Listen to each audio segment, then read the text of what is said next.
'cause mama, I'm sure I to handle now, yes I am. Let's speak loud in the words, and I'm a man with the greatest spirit. Got to knock on me, but I love you better than him. Take my hand, don't be afraid, I'm gonna prove every word I say. Advertise the love for free, so you can play the band with me. But run on, not to that. Tips in love, that little thing, let me light your kennel cold, so mama, I'm sure I to handle now, yes I am. Hey, hard to handle that. Said, baby, here I am, a man all the same. Give you what you want, but you got to bring it home to me. There's a good little love, and then I got a little more in store. When I get the baby throwing it on, know you'll be around for more. Boys run on, not to that. Touch that love, pretty little thing, let me light your chemicals, and mama, I'm sure I'll handle now, yes I am. Yeah, how to handle that? Get it.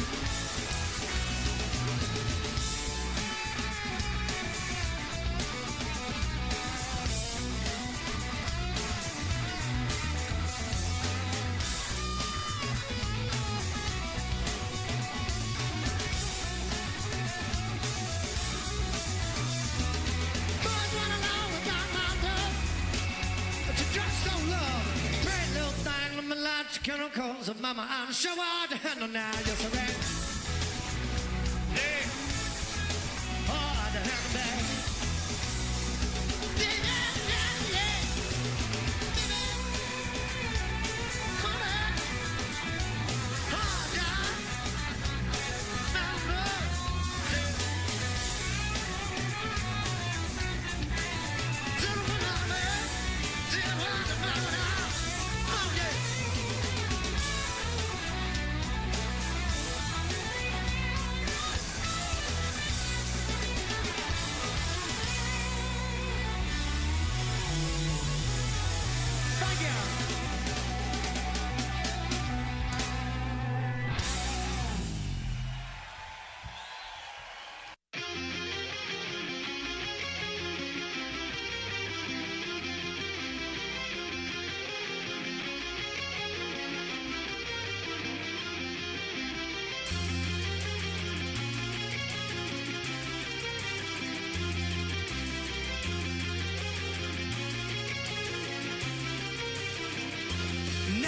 You're out of my life, I'm so much better. Thought that I'd be weak without you, but I'm stronger. Thought that I'd be broke without you, but I'm richer. Thought that I'd be sad without you, I laugh harder.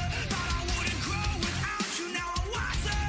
I'd be helpless without you, but I'm smarter. Thought that I'd be stressed without you, but I'm chilling. Thought I wouldn't sell without you, sold 9 million. I'm a survivor, I'm not gonna give up, I'm not gonna stop, I'm gonna work harder. Survivor, I'm gonna make it, I will survive, keep on surviving, I'm a survivor, I'm a survivor, I'm a survivor, I'm gonna make it, I will survive, keep on surviving. Thought I couldn't breathe without you, I'm inhaling, thought I couldn't see without you, perfect vision, thought I couldn't last without you, but I'm lasting, thought that I would die without you, but I'm living, thought that I would fail without you, but I'm on time. Should be over now, but it won't stop. Thought that I would self-destruct, but I'm still here. Even in my years to come, I'm gonna be here. I'm a survivor. I'm not gonna give up. I'm not gonna stop. I'm gonna work harder. I'm a survivor. I'm gonna make it. I will survive. Keep on surviving. I'm a survivor. I'm a survivor. I'm a survivor, I'm gonna make it, I will survive, keep on surviving. Wishing you the best, pray that you are blessed. Much success, no stress, and lots of happiness. Not gonna blast you on the radio. Not gonna lie to your family, no. Not gonna hate you in the magazine. Not gonna compromise.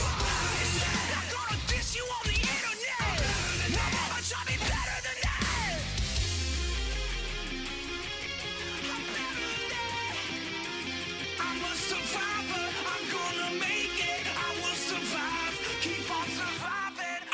survivor. I'm not gonna give up. I'm not gonna stop. I'm gonna work harder. I'm a survivor. I'm gonna make it. I will survive. Keep on surviving. I'm a survivor. After all of the darkness and sadness, sun comes happiness. If I'm surrounded by positive things, I can't rise from it. I'm a survivor. I'm a survivor. I'm gonna make it. I will survive. I'm a survivor. Some things never seem to change, and every day I stay the same. Moonlight swelling through the trees, it never seems to wane. Sometimes I feel like I'm a silhouette, like my imitation leads me towards regret. Sometimes I wish that we had never met. I'm faking every step, stealing all the breath out of my lungs. Got me in the dark speaking in tongues. Tell me, when did this stop being fun? We're undone and uncomfortably numb. You're stealing all the breath out of my lungs. Got me in the dark speaking in tongues. Tell me, when did this stop being fun? We're undone and uncomfortably numb.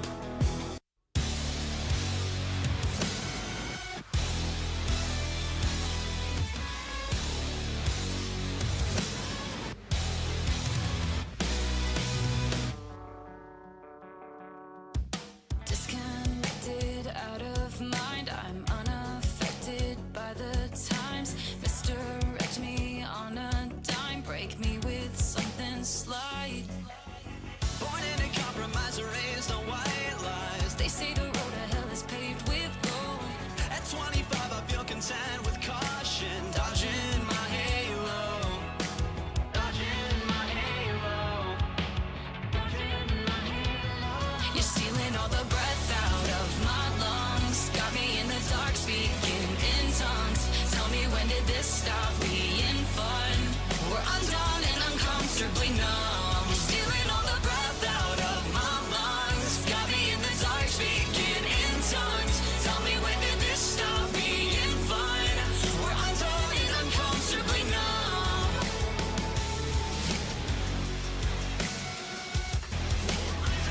Uncomfortably numb. We're undone and uncomfortably numb.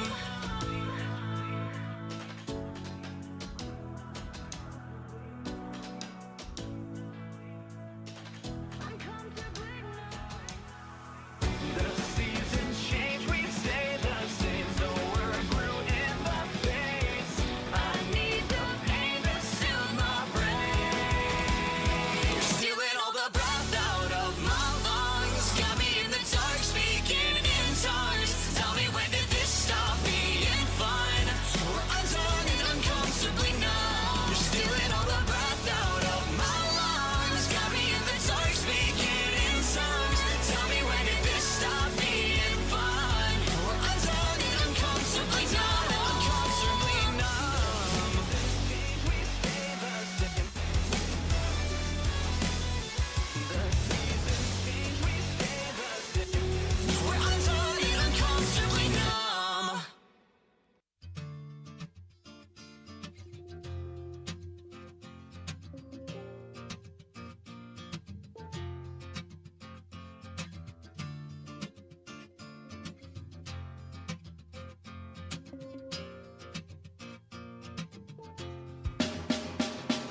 I know she said it's alright, but you gon' make it up next time.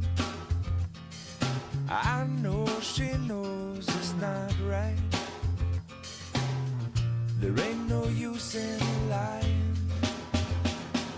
Maybe she thinks I know something. Maybe she thinks it's fine. Or maybe she knows something I don't. I'm so tired. I'm so tired of trying. It seems to me that maybe it pretty much always means no. So don't tell me you might just let it go.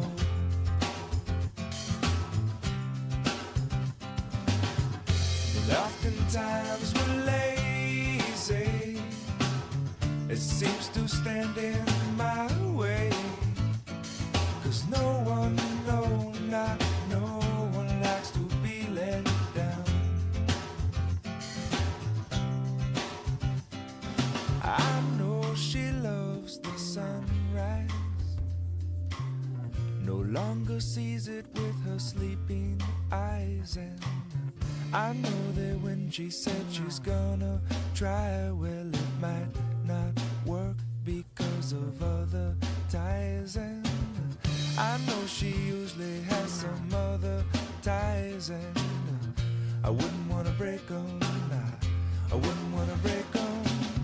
Maybe she'll help me to untie this, but until then, well, I'm gonna have to lie to her.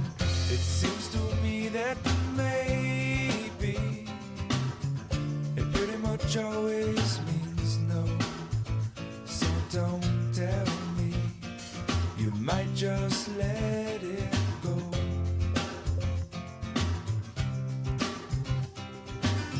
And oftentimes we're lazy.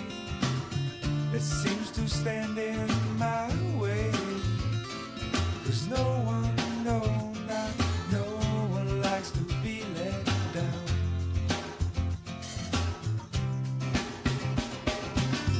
It seems to me that maybe it pretty much always means no. So don't tell me, you might just let it go.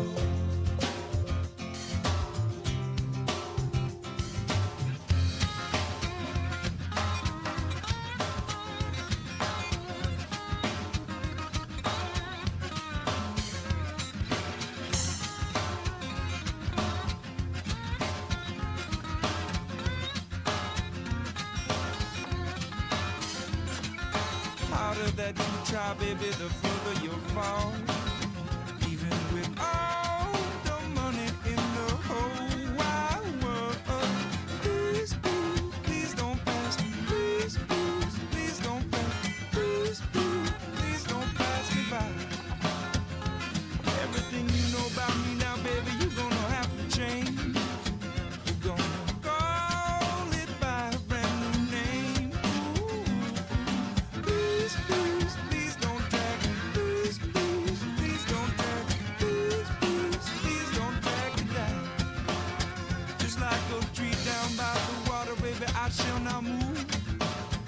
Even after all the silly things you do. Ooh. Please, please, please don't drag me. Please, please, please don't drag me. Please, please, please don't drag me down.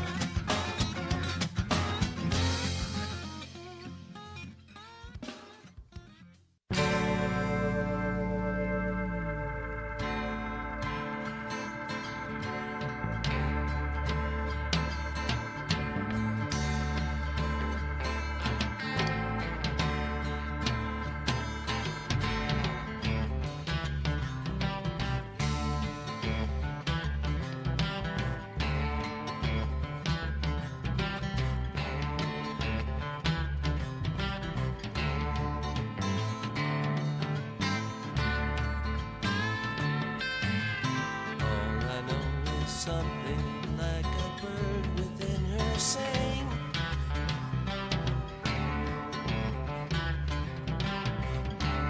All I know, she sang a little while and then flew on.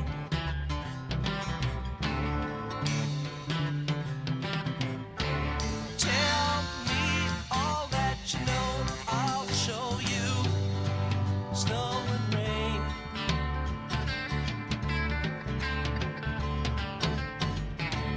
When you hear that same sweet song again, well, you know why.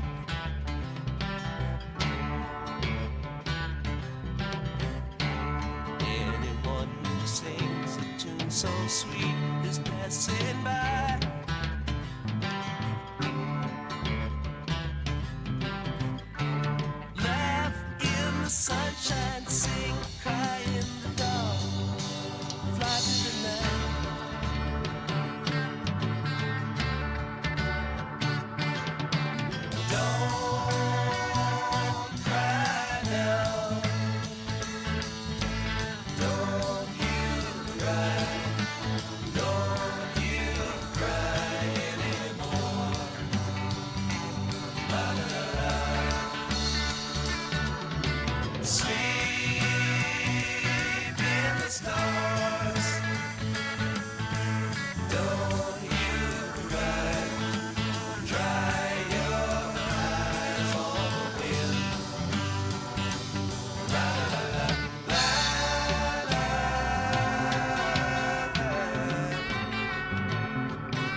something like a bird within her sang.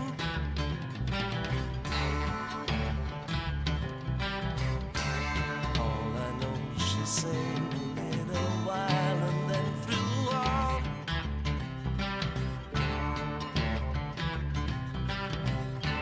Tell me all that you know, I'll show you snow and rain.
It's time for Lincoln Potters Baseball.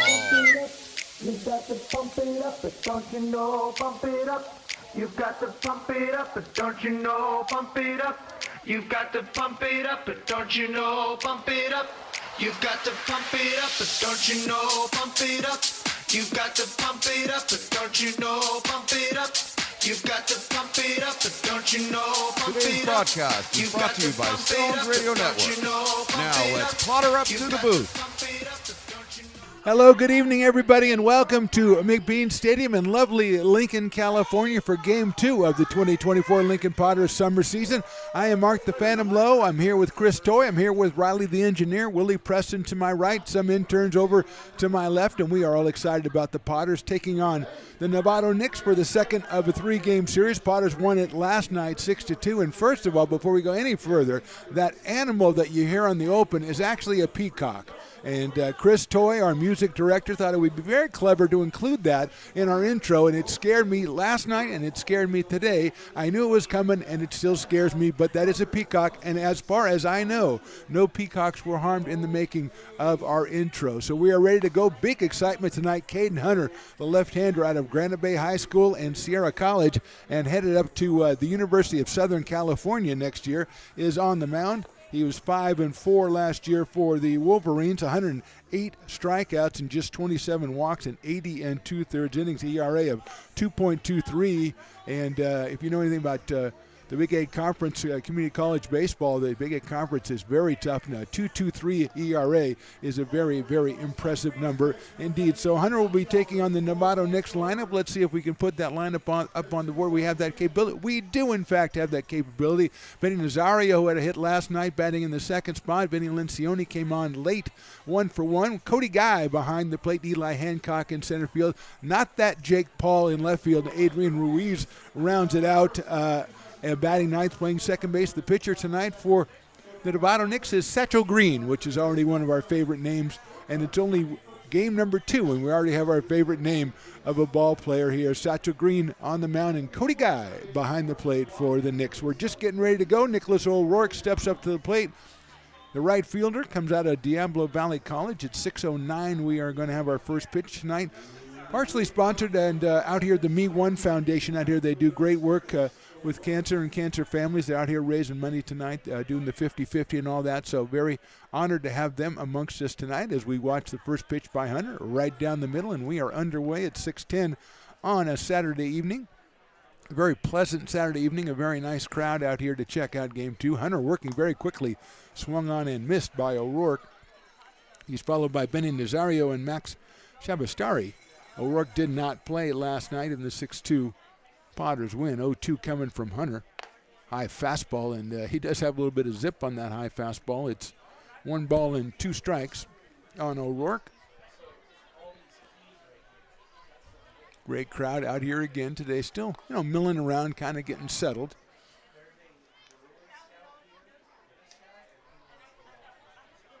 The Kiln, the VIP section, is bulging as it was last night. People out here enjoying. Here's the 2-2, swung on and missed, so Hunter gets the strikeout to start it off, looking very impressive in doing so. O'Rourke goes back to the bench, and here's Benny Nazario. Benny playing at third base, as we said, 2 for 4 in last night's game. Had a single in the first inning, a single in the 8th inning, also had a stolen base. Benny out of College of Marin, not committed as far as further than that as far as his playing career. He takes that one outside. 1 ball, no strikes from Caden Hunter. Left-hander out of Granite Bay High School. Throws that one right down the middle. 1-1. Great night for baseball out here. We've got a day game tomorrow, the completion of this 3-game series. It'll start at 1:05. Set out towards second base. Brett Griffiths has it over to first for the out. 2 down, and maybe it's time for me to do my job and say, let's look at the defensive alignment for your Lincoln Potters. And we'll do so with, well, that's the defensive lineup for the other team. I would rather do the Potters right now because that's just the way I work. Ricky Maya in left, Malbro in center, White Balky over in right field, Jake Tandy, Logan Pruski, Brett Griffiths, Hudson Brown at first base, Colby Emerald behind the plate, and Caden Hunter on the mound. And here is Max Shabastari, who was 1 for 2 with a run batted in last night. He fouls that one at the plate. 0-1 on Max, Sonoma State University. I think they're still the Cossacks. They used to be the Cossacks. I believe they still are, which I don't know. I don't know if that's, if you get canceled for being Cossacks anymore. I don't know. Popped out of play. Now the Cossacks, those are not the Cossacks. That would be something totally different. 0-2 quickly as Hunter works quickly.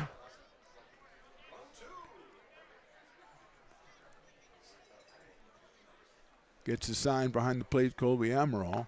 Swung on, fouled into his glove for the strikeout. So a very impressive inning from the left-hander, Caden Hunter. We'll go to the bottom of the first. Knicks nothing, Potters coming to bat. Hi, Bill Evans, President of the Placer County Association of Realtors. We're in the store, our conference facilities, an amazing team helps us keep together an amazing organization. And we thank them all. This organization can't do what it does and can't run the way it runs without the help of so many members volunteering their time. The success of the Placer County Association of Realtors is largely dependent on our active volunteer members to help our organization and industry. The work of our committees greatly impacts our ability to champion efforts across the board and giving back to the Placer County community wherever we can. Like all service organizations, I wanted to serve. And getting involved with the affiliate committee was the perfect way to do that. I love being able to serve my community with my business friends and other leaders and give back to those who are in need. The thing I love about the PCAR committees is they all work toward the same goal of bringing the community together to support those in need in our surrounding area. I instantly came to the meeting and had a wonderful time, felt like I was a part of something bigger, and it was just the start of my leadership journey.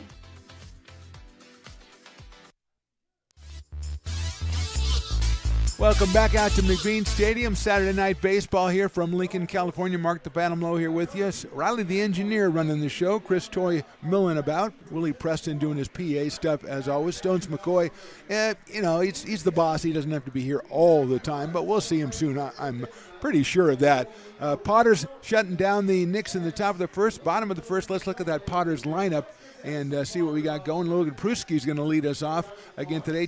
Jake Tandy had an RBI yesterday. Andrew Sloan, a home run in the game against the alumni the other night. Brett Griffiths out of American River College, along with teammate Wyatt Balky. And Colby Emerald is behind the plate. He is batting ninth. Of course, Caden Hunter on the mound for the Potters, who had just 5 hits in their win yesterday. They won that one 6-2, coming up with 4 runs in the bottom of the second inning to key the win. Great pitching from Jackson Halverson and from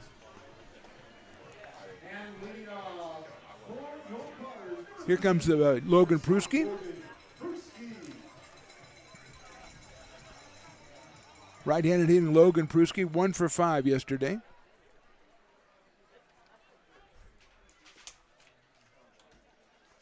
First pitch is swung on and missed, a high fastball. Micah Marquez, the other hurler, went for the Potters last night. 4 innings for Micah, 5 for Halverson. They combined to throw a 6-hitter and win that one 6-2. Pruski takes outside. Satchel Green out of the College of Marin, headed for Jackson State University, made 7 appearances for Marin last year. No wins and no losses, a very respectable earned run average right around 1, and that one's fouled out of play by Pruski. Logan out of Folsom Lake College.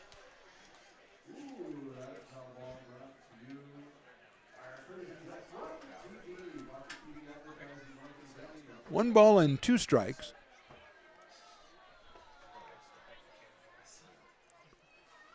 Breaking ball's chopped foul down the third base line, and we'll do it again with Logan Pruski. Followed by Quincy Malbrough and then Jake Tandy.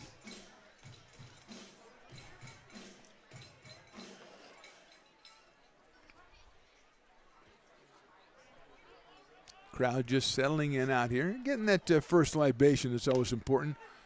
Gets the outside corner with that one, and Pruski is down on strikes. So 1 down, and Quincy Malbrough will be the hitter. Also from Folsom Lake College, had a tremendous year this past year, 359 for the batting average. Quincy 0 for 4 in yesterday's game, had a base on balls. Stolen base as well. Center fielder comes up here with a 1 out in the bottom of the first. So far, 4 batters at the plate in this game. 3 of them have struck out. Green's fastball is down low for a ball, 1-0. Green about 6 feet tall, we'll say. Maybe a little shorter than that. Right-hander works from the stretch. That one looked good down the middle for a strike, 1-1. Fireworks night tonight, so the crowd is getting settled in. They'll be here for quite a while. We had some fireworks during the national anthem, just kind of a teaser. There's a grounder to the right of shortstop. Shavastari has it, makes a long throw across. Nice throw, but it gets past the first baseman and bounces off the front of the Potters dugout. It's going to be an infield single for Quincy Malbrough. Tough play by Shavastari, but he showed a strong arm, just couldn't connect with the first baseman, Jaden Pickowitz. Means it's a good time to look at the defensive alignment for the Novato Knicks. Got Jake Paul in left, Hancock's in center, Nicholas O'Rourke over in right, Nazario at third, Shavastari at short, Adrian Ruiz at second base, Pickowitz at first. It's Cody Guy behind the plate, and Satchel Green on the mound. First pitch is in there to Jake Tandy, the third baseman out of the University of the Pacific. Hit .258 for the Tigers last year, was 1 for 4 with a run batted in last night in the win. Jake, a right-handed hitter.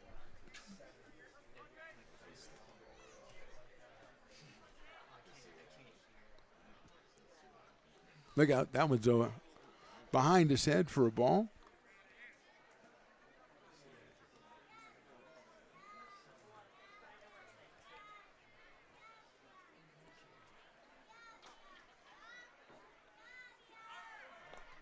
There goes the runner. The throw is going to be a little bit too late, and sliding in underneath the tag is Quincy Malbrough.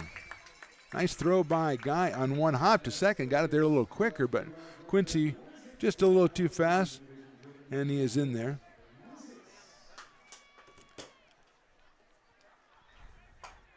Adrian Ruiz kind of shadowing the runner at second base, trying to keep him close. 2-1 count. There's a chopper back to the pitcher, right to Green. Nice play by Satchel Green. Kind of surprised him as the ball just went right to his glove. Malbrough was going on the pitch, so he will be at third. Tandy hit it pretty hard. Didn't deserve that fate, but a nice play on the mound by Satchel Green. 2 outs, and Hudson Brown, the first baseman, comes into play. 1 for 2 for Hudson yesterday with a run.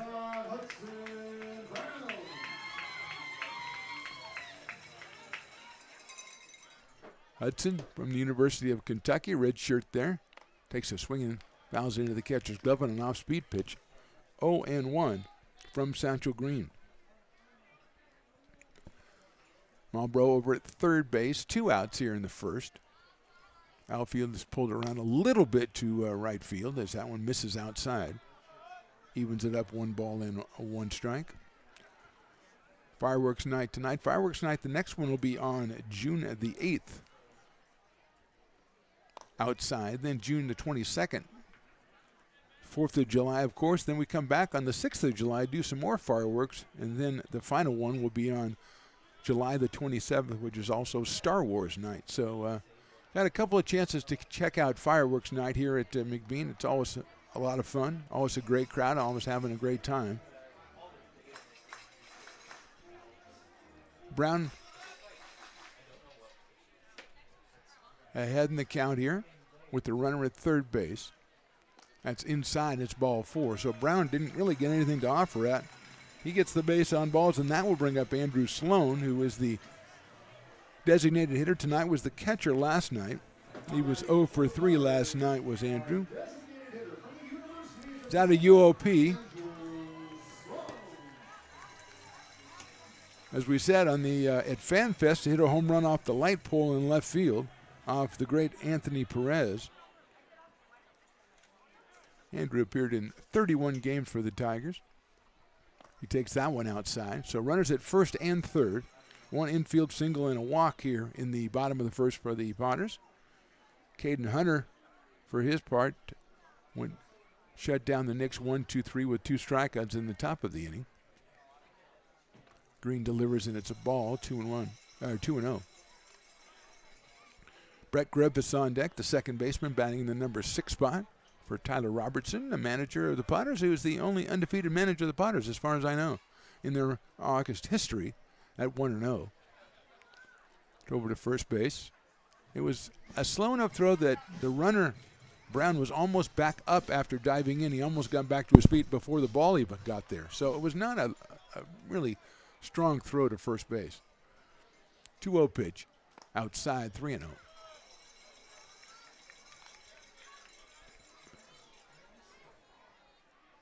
Sloan looks down at third base. Didn't seem to get a lot of guidance from down there. Kind of like one of those you're on your own situation. 3-0 pitch wasn't even close. They'll take ball 4. So that loads the bases for Brett Griffiths, the American River College product out of Jesuit High School. Playing second base for the Potters, coming off a tremendous season. Tremendous Big 8 conference season. Hit over 400, was a unanimous first-team all-conference selection.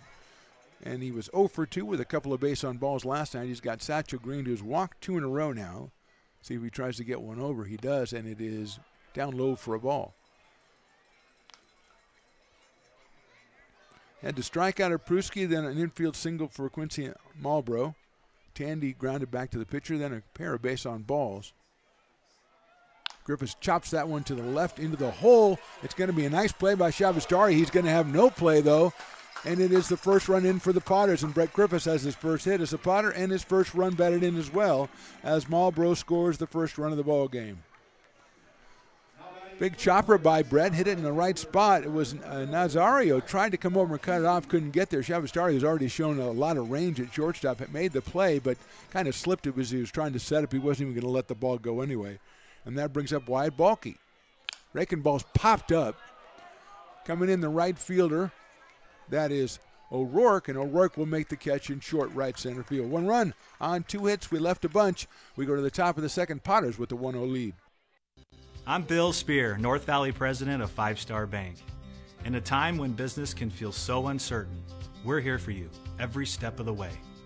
I know they have a lot of bells and whistles within their bank, but just the relationship piece here locally on the business side is huge for us. 5 Star treats us like we're number 1. They're right there with suggestions, with help. So I have to bank with people that have our mission in mind. We're 5 Star Bank. How can we help you?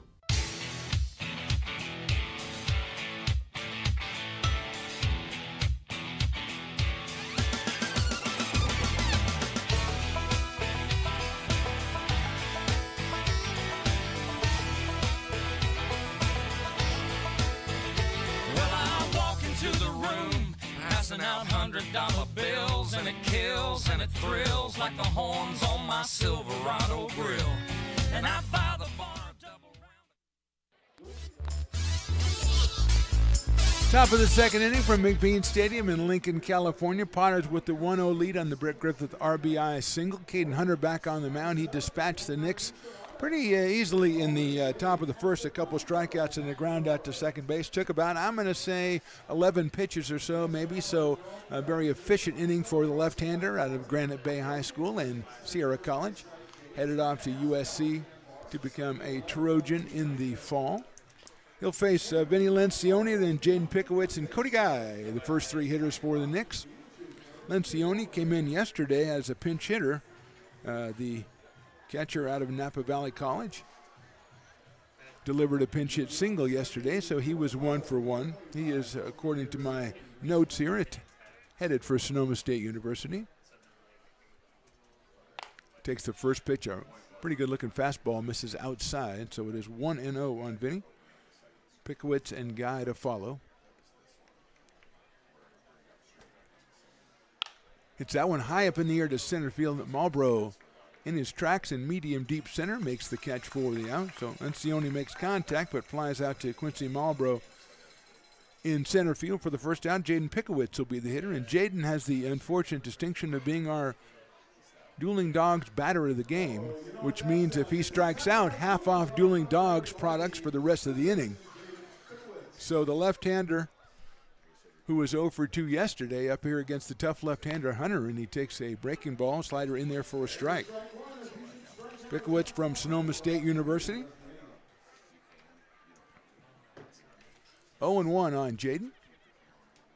Takes the fastball and is in there for call, strike 2. So it's quickly, and I don't think these fans, and it's only game 2, they're not really hip to what's going on. It's early in the game, the Dueling Dogs batter already. If he strikes out, it's a big deal. He fouls that one off, staves it off for one more pitch.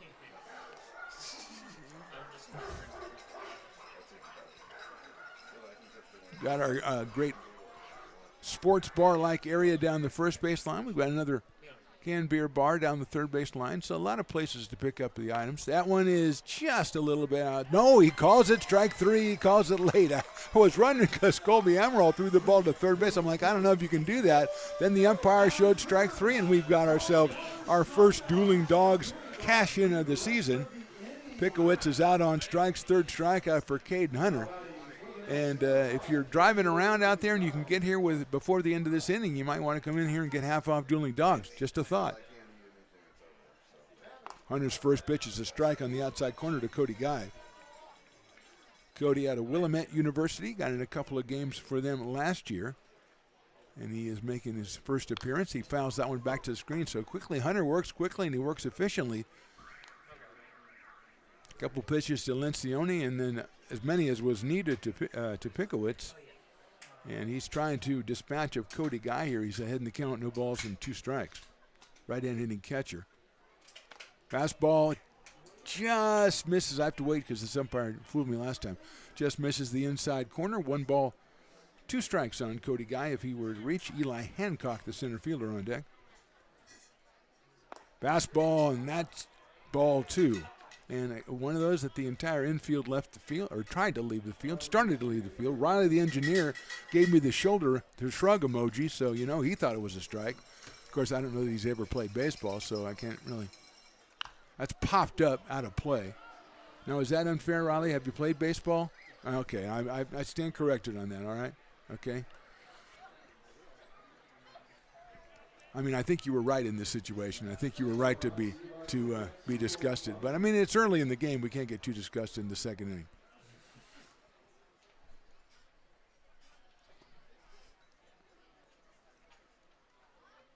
That swung on and missed, got the strikeout. So another great inning for Caden Hunter. 3 up, 3 down, 2 strikeouts. We go to the bottom of the second. Potters lead this one 1-0. This job is the Esplanade Turkey Creek phases 4 and 5.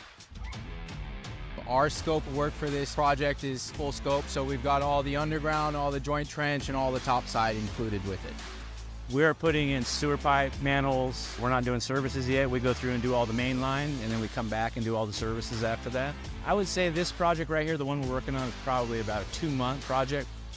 It's very costly to the developer, so beating the schedule is very important, more important than most projects. It's got a lot of groundwater, so we've got an extensive groundwater pump system in place. It's just cool to be a part of the built environment and know that for the next 100 years that people are going to use and enjoy what we've created here today.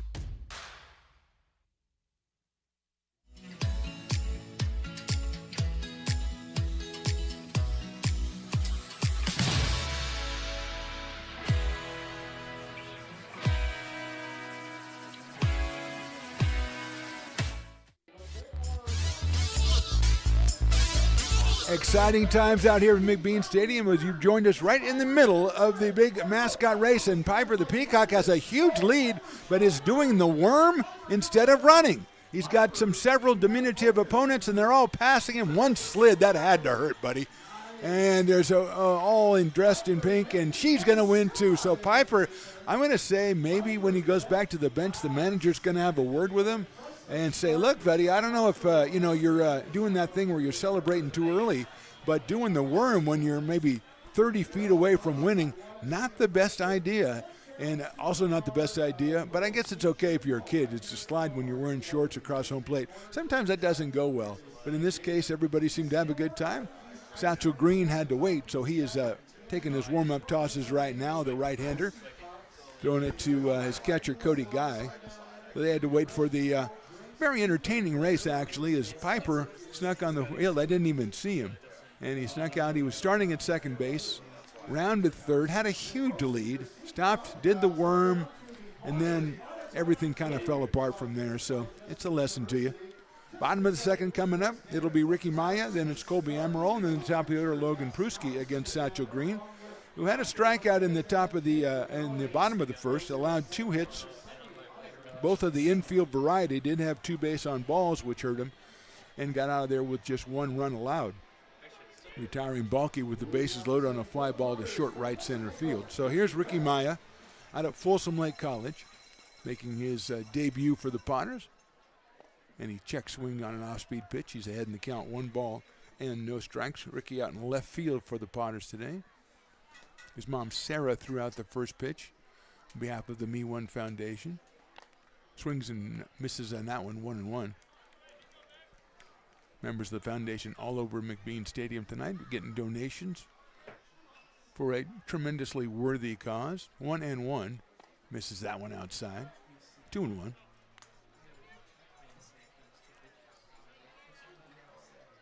Green, the right-hander, working out of the stretch to Maya with Colby Amaral on deck. Ricky hitting in the 8th spot. Swings and misses and loses the bat.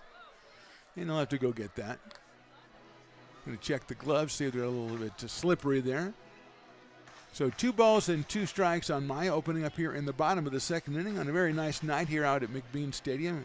Game number 2. Remember, it's a 40-game home season for the Potters. You want to go to LincolnPotters.com and check out the ticket information and the ticket availability.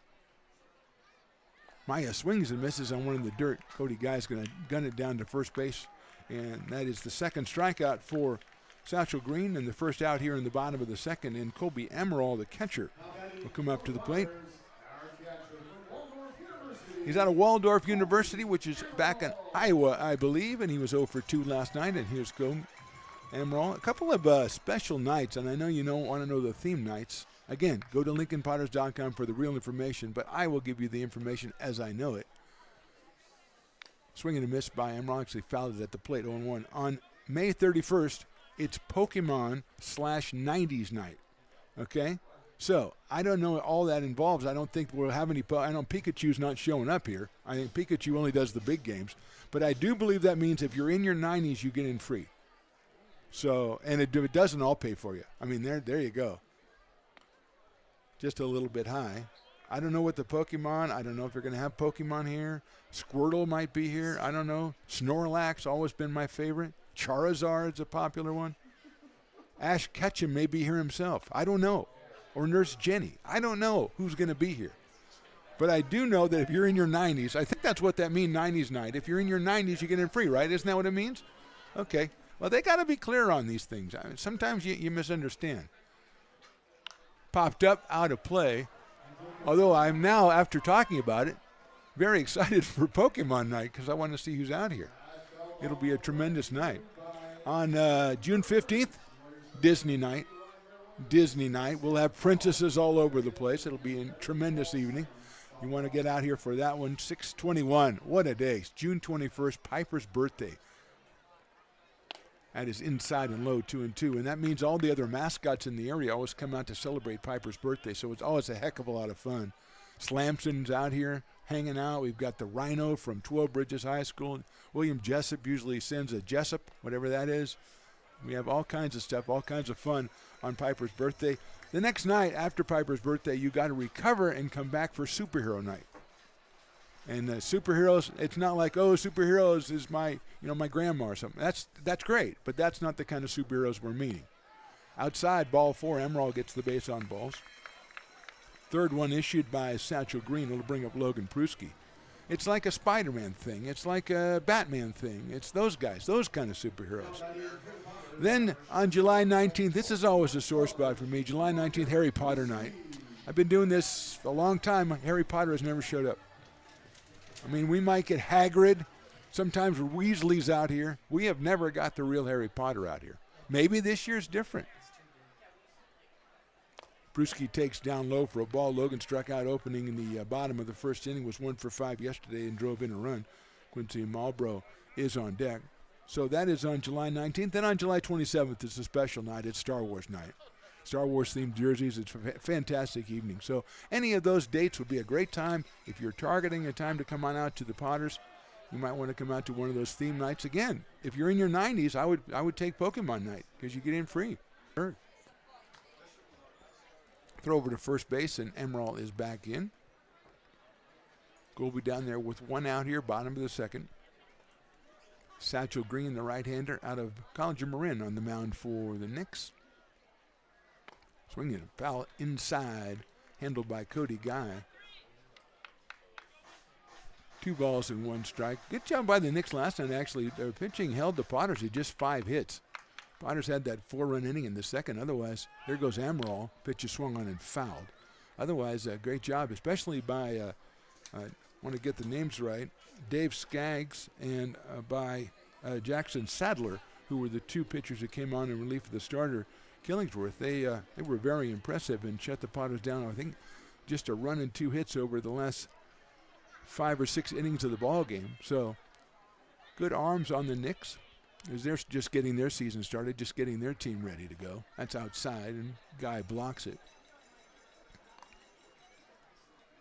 That's a full count to Logan Pruski, the Folsom Lake College product. Hit over 300 for the Falcons this year.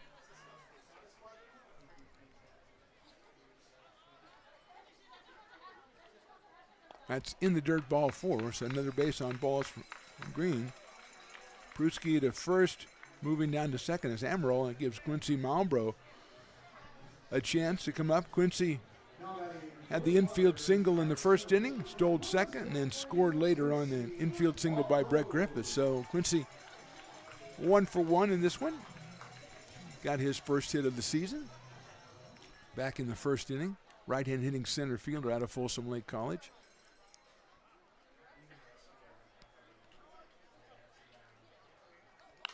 Pitch is fouled off to our right. Looking for the parking lot Potters. Haven't seen the parking lot Potters. Did see Clifton Taylor, the not major owner, but one of the owners, one of the original owners of the Potters. He's out here. We saw him last night, saw him today. Comes up and telling us stories about his horses, horse racing and stuff. And talk about winning like money, like you win like $100, which to me is a lot of money. I mean, I don't know. Maybe it's not to you, but that's a line drive right at shortstop. He's going to double Amaral off second base. That is Shabasteri, made the catch, goes over and tags second for the double play. So the Potters come up with nothing in the bottom of the second. We go to the top of the third. Potters lead this one 1-0.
Coming back to the top of the third, Potters leading this one 1-0. Caden Hunter on the mound. He has been very effective. It was 6 up and 6 down with 4 strikeouts for Caden Hunter as we sit here and watch the axe throwing competition down the first baseline. And I told the people, the interns, I said, look, don't stand behind the board there because the axes go flying fast and furious and you might get beamed. And I don't think they are listening to me, which is true, and young people never do. And they're going to pay the price, but I think everybody got out of there unscathed today. But it's always not as entertaining when the contestants are under 21 and relatively sober. I'm just telling you the truth. I mean, I've seen this a couple of times now. Eli Hancock will start us off in the top of the third. He'll be followed by Jake Paul and Adrian Ruiz. Hancock 1 for 2 in yesterday's contest. The left-handed hitter takes outside.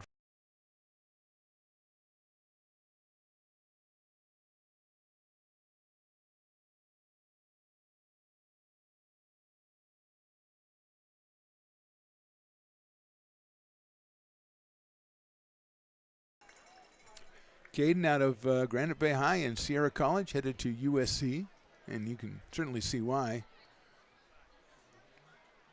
That's outside. He's 5-4, as I mentioned last year. I can't really understand how he lost 4 games with the stuff that we've seen. He's between 91 and 93 miles an hour, as my technical advisor, Chris Toit, informs me. Breaking ball on the inside corner. That's kind of nasty to throw that after you're throwing 91 or 93. But it's 2 balls and 2 strikes now. Jake Paul to follow. That's fouled out of play.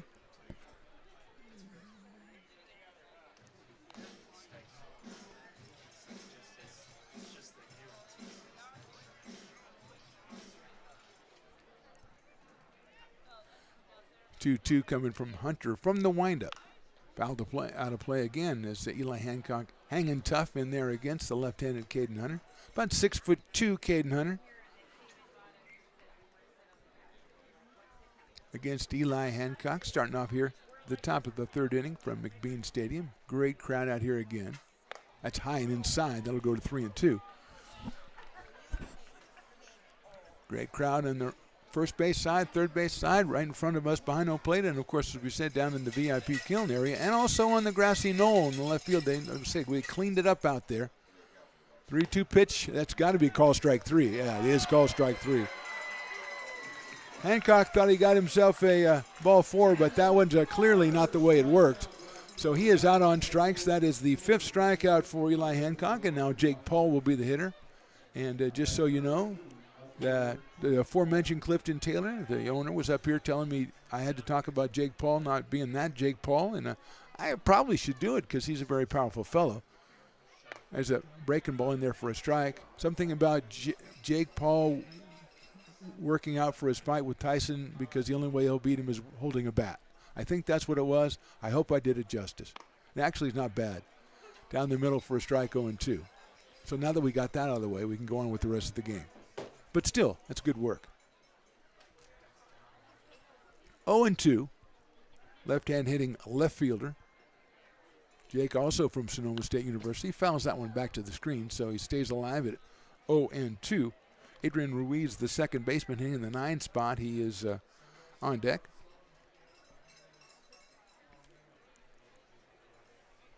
Tomorrow's game, 1:05 between these same 2 teams.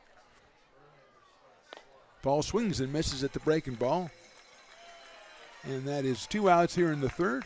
6 strikeouts for Caden Hunter. And here's Adrian Ruiz, the second baseman, out of Hollister High School, headed for Sonoma State University. Adrian didn't play in the game yesterday. Jake Paul actually did get in. He was 0 for 1 in yesterday's game. Misses with the fastball, does Hunter. 1-0.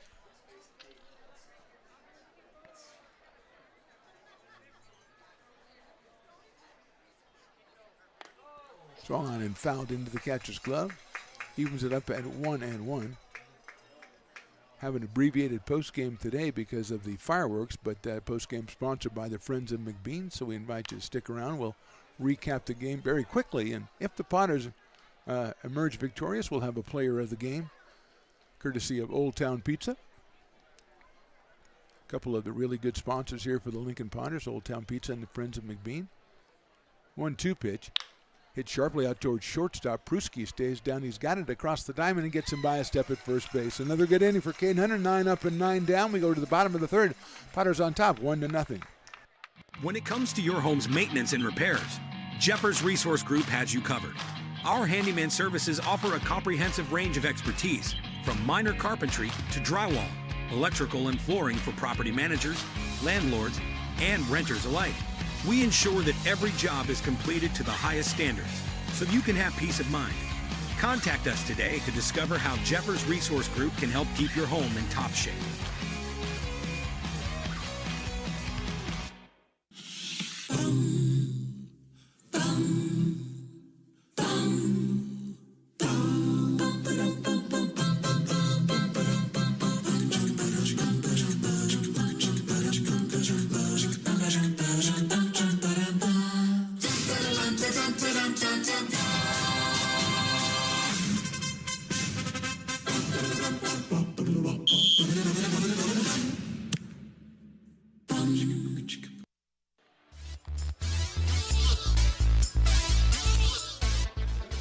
Welcome back to the bottom of the third inning. Lincoln and Novato squaring off. Second game of the season for the Potters. They are on top 1-0.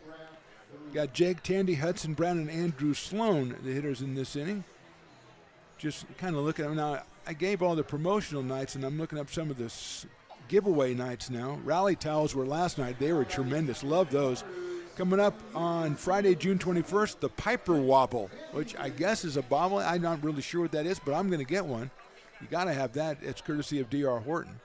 First pitch is outside. Then on July 5th, courtesy of Astro Air Design, pop-up sun hats. The imagination runs wild. I don't know exactly what a pop-up sun hat is. I can guess as it goes to 2-0. Let's see. Okay, a barbecue apron on Thursday, July 11th, courtesy of Placer County Association of Realtors. Holiday ornament for Christmas in July on Saturday, July 20th. Now, that is a great idea. That one is also low, so it's 3-0. Love that. And classic rope hats for Fan Appreciation Night on Friday, July 26th. Those will be great, too. But I'm very curious about the pop-up sun hats on Friday, July the 5th. That's base on balls for Jake Tandy. That's 5 given up by Satchel Green. Tandy goes down to first base. Jake grounded sharply back to the mound his first time up. Brings up Hudson Brown.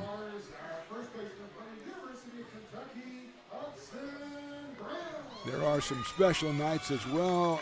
There's the recurring promotions. We got to get into those because those are tremendous. Those are the backbone of the Potters, really. Here's Hudson Brown, the left-hand hitting first baseman. Swings and hits it well down the right field line, but pulls it foul on top of the awning over the VIP kiln section down there. So Hudson is behind the count 0-1. He got the base on balls back in the first inning. He was 1 for 2 yesterday, scored a run. Left-hander from University of Kentucky. Swings and hits it sharply to the right of second. Just short for 1 over to first, and they're going to get the double play. Nicely turned, 4-6-3. That's Ruiz, Chavasteri, and Pikowitz. And they turned that one, especially Ruiz, with a nice turnout at second base on a big chopper. And just like that, 2 out.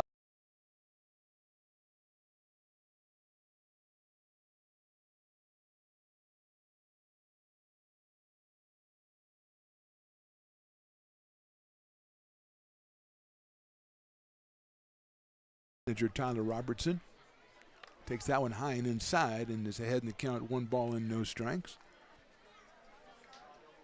Fat Cat doing another great business. There's a lot of hot dogs coming up the stands, coming up the stairs towards us. Riley the engineer. And there's a burger as well. Popped up.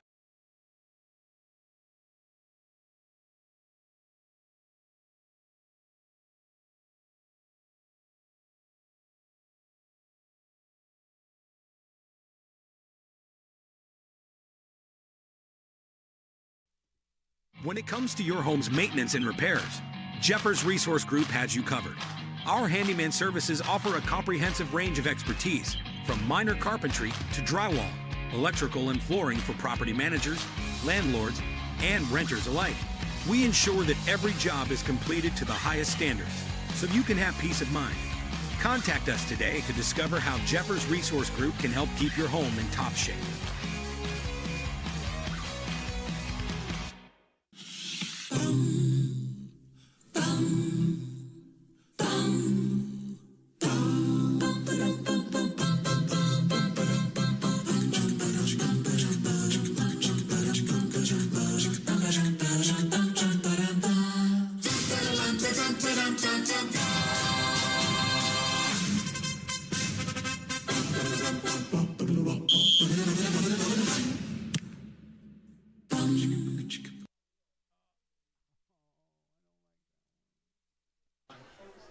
Top of the fourth inning from McBean Stadium. I'd still say it's the top of the fourth inning from McBean Stadium. Caden Hunter back on the mound. He has been pretty good so far. 9 up and 9 down, including 6 strikeouts, which means he's got the top of the order again. Nicholas O'Rourke, Benny Nazario, and Max Chavastari for the Novato Knicks.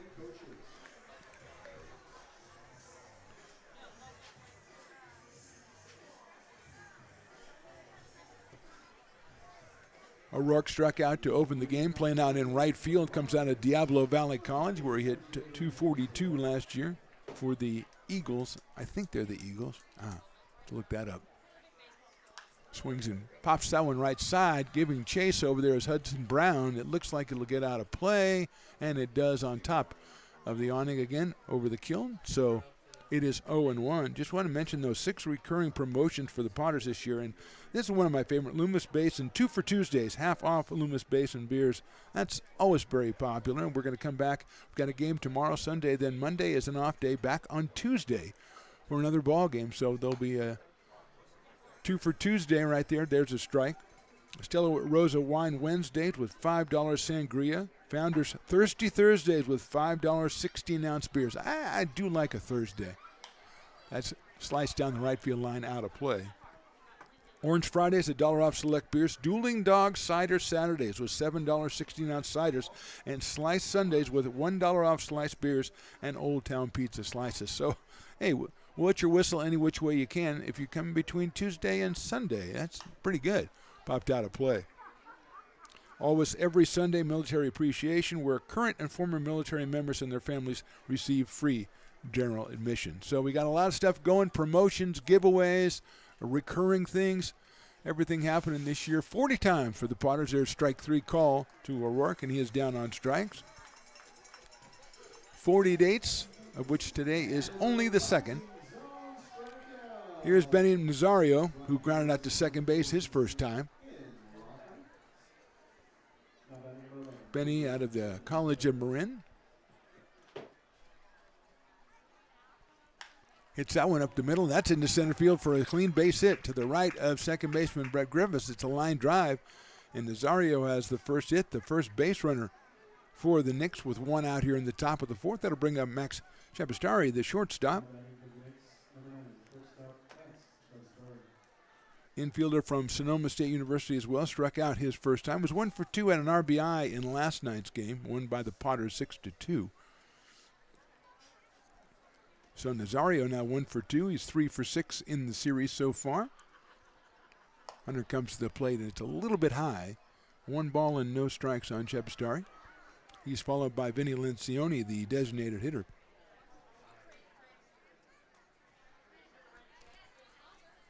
Short lead for Nazario at first base. That one is inside, off-speed pitch. Nice job behind the plate by Kobe Emerald to keep that one from going back to the screen. So 2-0. First signs of life for the offense for the Knicks. The single from Nazario. Swing on and chop foul down the third base line. 2-0 pitch. Chavastari really had an idea of going after that one. Took a vicious cut at it and chopped it foul down the third base line.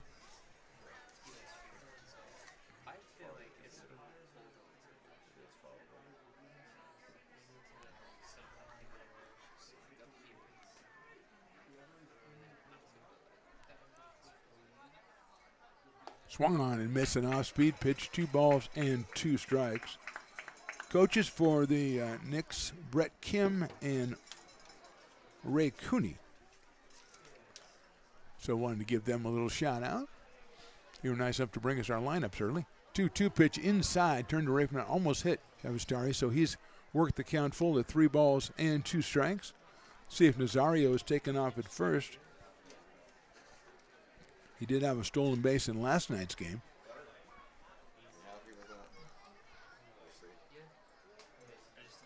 Check swing. Did he go around? I thought he did. And the umpire, home plate umpire, did not ask for help. He just called him out. I thought it's the right call. Shavastari down on strikes on a high fastball. 8 strikeouts now for Caden Hunter. Nazario still out at first base, and Lencioni will be the hitter. Vinny hit the ball pretty well, flied out to center field to open up the top of the second inning, so he is 0 for 1 in this one after going 1 for 1 in his appearance last night, a pinch hit single.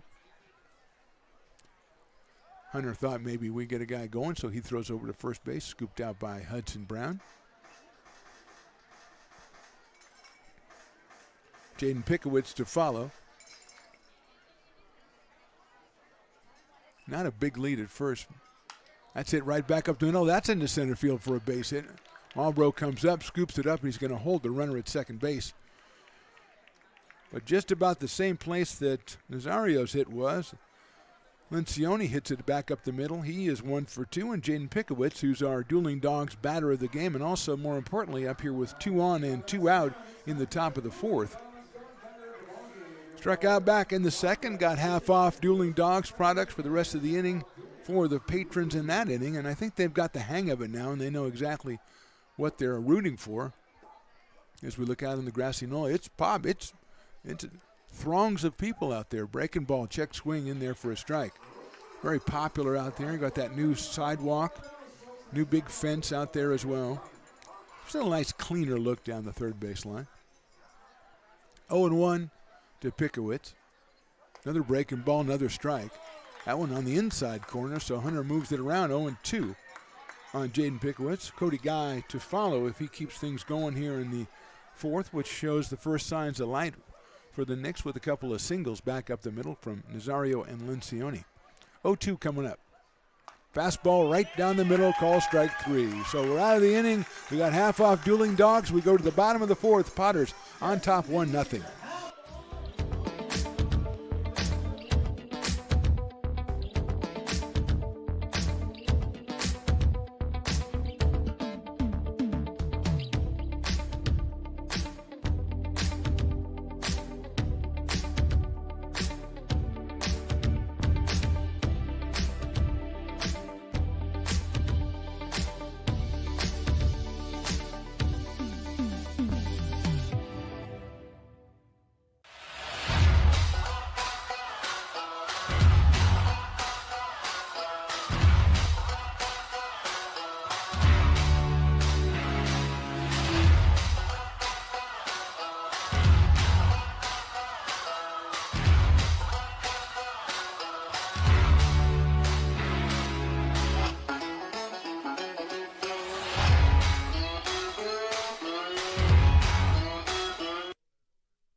Bottom of the 4th inning, Potters lead at 1-0. Caden Hunter has been sensational. He's gone 4 innings. He's given up 2 hits, no runs, and he has struck out 9 of the Knicks.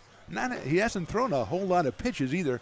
We will start monitoring. I think there is some activity going down to the Potters bullpen, so we will check that out as well. As you don't know how many pitches they want Caden to throw. Headed, as we said, to USC.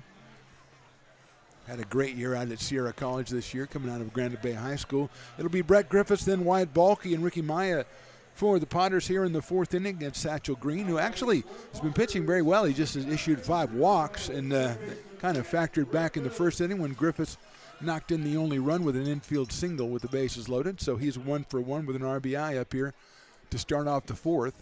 Brett chose a bunt, bunts it down the third base line, but it is foul, which is not what he had in mind at all. 0-1.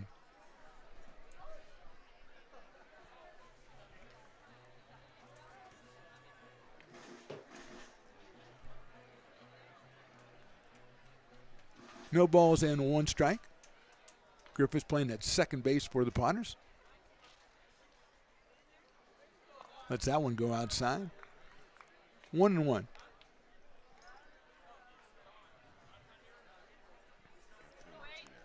Looks like Anthony Martinez is warming up for the Potters down the pin. I think Anthony was down throwing last night as well. Didn't get into the game.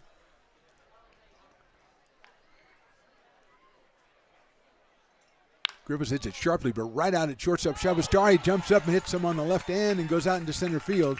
And so Griffiths will reach base. Going to have to charge that an error on the shortstop. First error of the game for the Knicks. And Griffiths is at first base. Hit it, as we said, very sharply around the nose, right at the shortstop. Brings up Wyatt Balke, also from American River College. Wyatt flied to right, short right center his first time up. Was 2 for 4 and drove in a run last night for the Potters. He's up here with Griffiths, his community college teammate at first, and nobody out in the fourth. Green goes and he throws it at Balke, turned around to bunt it. I don't know if it's going to be called if he hurt his hand on the bunt or if he was hit. I think they're going to say he was bunting at the ball, but Wyatt taking his glove off, checking the fingers. Turned to face the pitcher, and the pitch came sailing in. Wyatt looked like he tried to bunt at it. Emma's coming out. Hubble comes out, the tremendous trainer for the Potters. She'll take a look at Wyatt, and I think Tyler Robertson's going to come out as well. Not a lot of players. I mean, from an efficiency standpoint, I don't think Tyler has a lot of position players on the bench that he can actually put in. I'm very concerned for Wyatt Balke, don't get me wrong. But he's also going, I don't have a lot of guys to put in. I hope Wyatt can make it. And it looks like Wyatt will. I don't know how he feels about trying to sacrifice anymore, but he is going to stay in the game and hopefully get a nice round of applause from a very, very large crowd out here to check this game out. And he is. And a smattering of applause. Here we go. It's building a little bit. Okay. There we go. It's a slow reacting crowd. They didn't realize that Wyatt was staying in, but he is. 0-1. Griffith still at first base, dancing off over there. Balke does not show bunt, lines it up the middle, and it's snagged out of the air by Green and throws to first for the double play. Sancho Green has made a couple of really nice plays. On the mound, catching one grounder from Tandy, and then that line drive from Balke, and turns it into the double play. Second double play in as many innings for the Knicks, and now we have 2 outs, and here's Ricky Maya, who struck out his first time. Left fielder out of Folsom Lake College.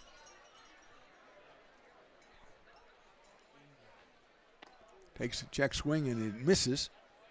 So the air from Shabastari is wiped out by the double play. And Maya is up here with 2 outs in the bottom of the 4th inning. Takes that one as well, 2-0.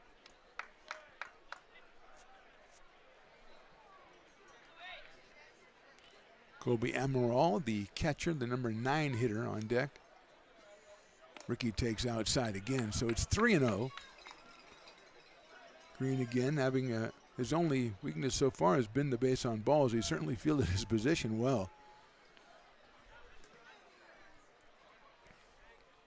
3-0 pitch misses down low, so Ricky will take a walk. Number 6 issued by Green. He has struck out 2 so far. Beneficiary of 2 double plays, and here is Colby Amaral, who walked his first time up back in the 2nd inning. Out of Waldorf University, Colby settles in. Logan Pruski, the leadoff hitter on deck. I want to see if I can find out what a pop-up sun hat looks like. I don't think I'm going to find any out here today. Amaral takes the ball, gets away from the catcher, Cody Guy, and heading off for second and sliding in is Ricky Maya. Advancing on the pass ball, putting himself in scoring position for Colby. 1 ball and no strikes.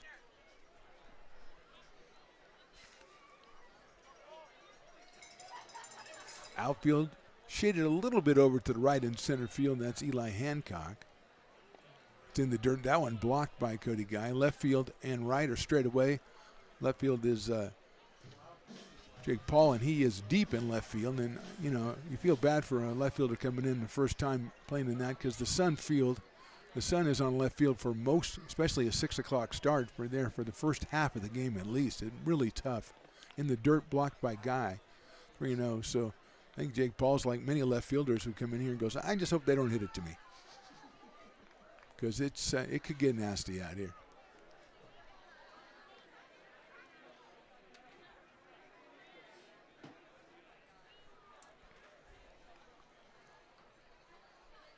Activity starting in the bullpen as well.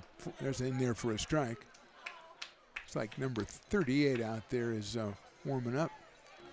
I think that's Tolliver that was warming up yesterday as well.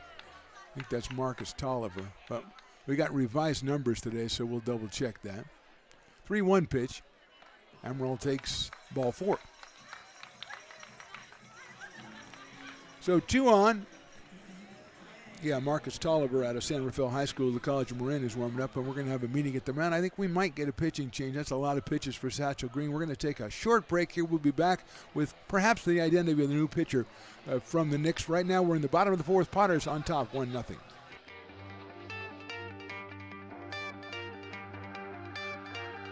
Gooseport Public House.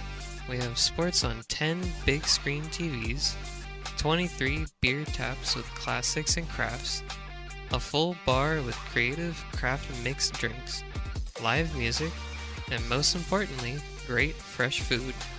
In downtown Roseville off Vernon Street. Only 15 minutes from the ballpark. See ya at Gooseport.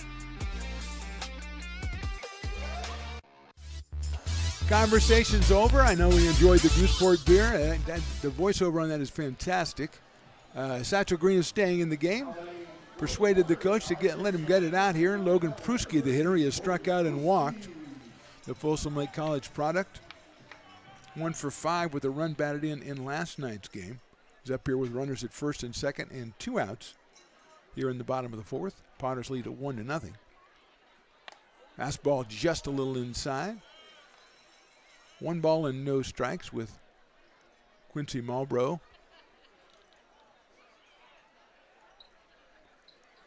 on deck. 1-0 pitch. I thought it might have caught the outside corner. It did not, so it's 2-0 now on Logan.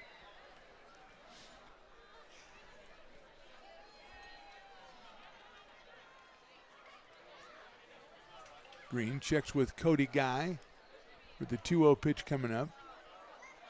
That is ball 3. Just checking in front of us, the winners of the best seat in the house contest. They get to move and sit on the couch right in front of us. We're 2 people. They said they just moved to Lincoln, just bought a house in Lincoln. So I have to check them out if I know them. But I don't. But welcome to the community, good people. That is ball 4. Loads the bases for Quincy. Marlboro has a single in the first inning and then lined into a double play back in the second. Hit a line drive right to Shabastari at shortstop. He doubled a runner off at second base.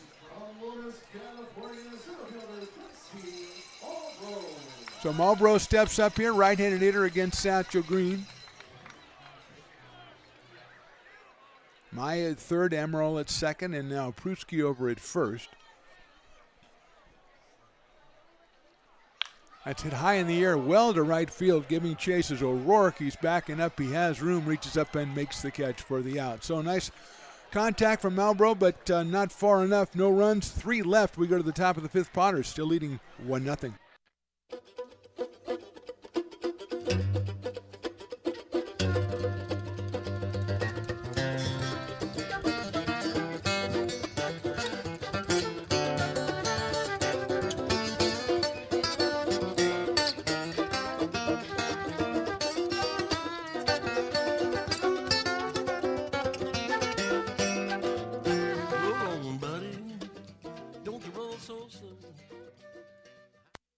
Being a laborer means everything. It was what took care of me when I was growing up. It's what takes care of me now. Because of President Biden and the money he's put into infrastructure, the need for our workforce to expand is out of this world. When our members are able to go to work on these big projects that are funded by Biden's economic investments, it means continued growth in their wages, in their pensions, in their health benefits. It means they're going to be able to take care of their families.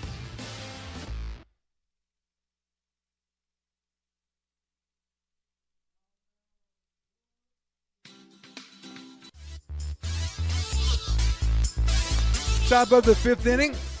Potters leading at 1-0. New pitcher Anthony Martinez, the right-hander, takes over for Caden Hunter, who was spectacular. 4 innings pitched, 2 hits allowed, no runs. He did not walk anybody, and he struck out 9. So that is a pretty impressive debut for the left-hander out of Sierra College. He's headed to USC, and now Anthony Martinez will come in and take over, and he will face Cody Guy, Eli Hancock, and Jake Paul, the first 3.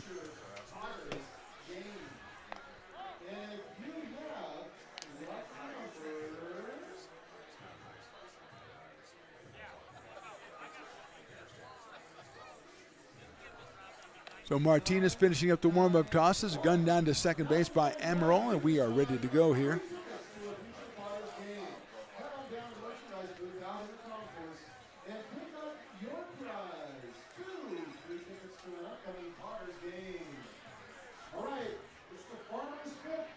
So Anthony Martinez against Cody Guy. Checking the roster to see any information I have on Anthony Martinez. I don't have any. So the right-hander will start with a clean slate, and that was outside for a ball. 2 hits so far for the Knicks. Both of those were in the 4th inning off Caden Hunter.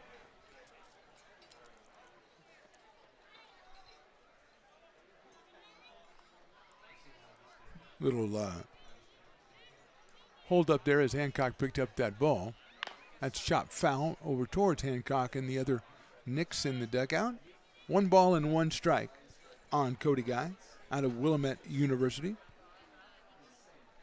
Wearing number 5 in the Knicks. Last night was the red shirt. Today it's more of a grayish kind of thing.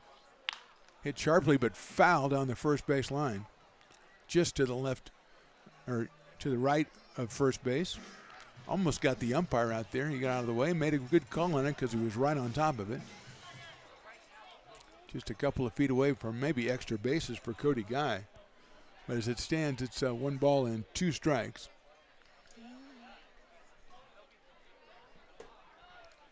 Martinez working from the windup. 1-2 pitches popped out of play.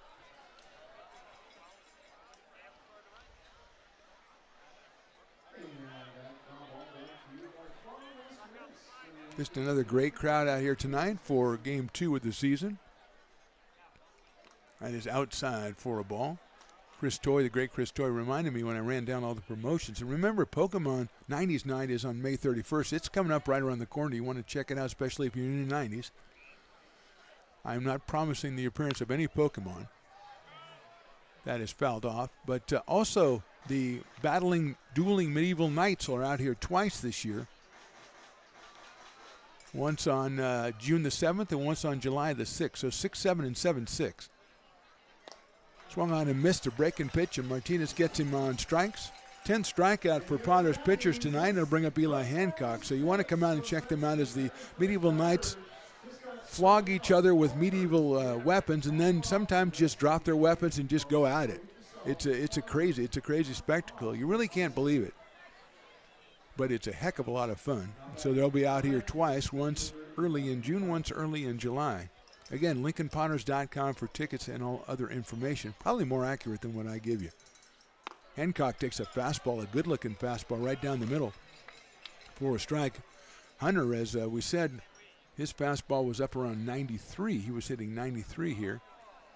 And, sitting in the low to mid-90s. That one's fouled out of play, which is very impressive, especially early in the season, although he's coming off a Sierra season, which ended more than a month ago, or about a month ago. Quickly 0-2 on Eli Hancock, who struck out looking back in the 3rd inning. Check swing, did he go? Yes, he did, says Mr. Umpire, and that is another strikeout for Martinez. So he's retired the first 2 he's faced on strikes, and that'll bring up Jake Paul. Paul struck out back in the 3rd inning, left-hand inning left fielder out of Sonoma State University. So it's a very gray-looking setup, a dark gray on the jersey, light gray on the sleeves with the white numbers. Fastball misses outside. Martinez bringing it in there pretty well as Hunter was.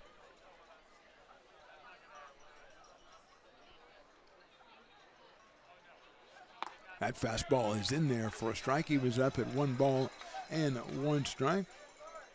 Potters will have Jake Tandy, Hudson Brown, and Andrew Sloan 3, 4, and 5 when they come to the bat in the bottom of the 5th inning. That is in there for a strike. I didn't mention it's Farmer's fifth inning, which means if the first batter in the fifth inning is retired, you get half off Farmer's beer. And since it was a strikeout, I think you get even more. I'm not even sure what you get, but you get more. So it's another crazy thing. The Farmer's fifth is another crazy innovation out here at McBean Stadium for the 2024 season. It's good. It worked out. First batter's out, you get half off. Fastball misses the outside corner.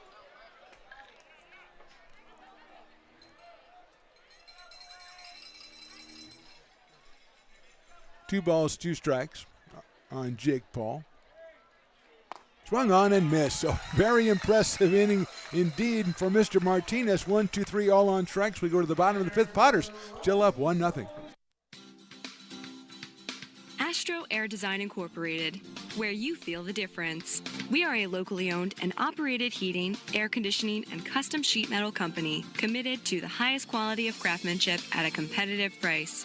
Our trained and certified technicians have the knowledge and experience required to install, maintain, or repair your home comfort solutions. Our upfront pricing gives you the peace of mind because you know your price is locked in. Call Astro Air Design Incorporated today. Here in Michigan, we do more than just survive the winter. We thrive during it. You simply can't keep us away from what we love most: great times and amazing beer. The snow transforms the landscape and lays the path for adventures yet to be had. Trails ready to be explored, and freshly groomed hills ready for the first run of the day. And later, as the sun descends, it's time to unwind with great conversation and even better friends. Experience a taste of Michigan winter with Founders Brewing Company, born and brewed in Michigan.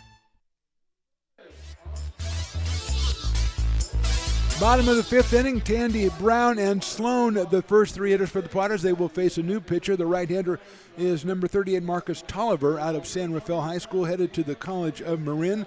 So that closes the door on Satchel Green. 4 innings, 2 hits, just 1 run. He walked 7 and struck out 2. And he obviously fielded his position very well indeed. So Satchel Green, except for the walks, a pretty good outing, first outing of the season for 4 innings.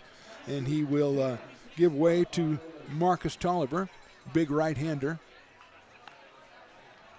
finishing up his warm-up tosses. Minor Cody Guy behind the plate. Nazario's at third, Chavastari at short. Adrian Ruiz is playing second base. Jaden Pickowitz at first. Paul Hancock and O'Rourke in the outfield for the Knicks in this one. And the new pitcher is Marcus Tolliver.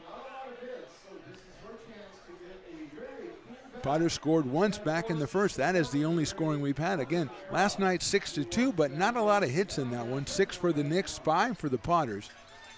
And the Potters scored 4 in the second inning. Otherwise, they had 2 other innings of single runs. They scored 1 in the first and 1 in the fifth, and then 1 in the first inning tonight. So Tolliver has a pretty easy-looking motion and seems to bring the ball up there pretty quickly. We'll face Jake Tandy, who is grounded back to the pitcher and walked. His ground ball back to the pitcher, one of the excellent defensive plays made by Satchel Green when he was in there. Robbed Tandy of a possible base hit, so Jake 1 for 5 on the season so far, has an RBI, picked that up last night in the win. Out of the University of the Pacific.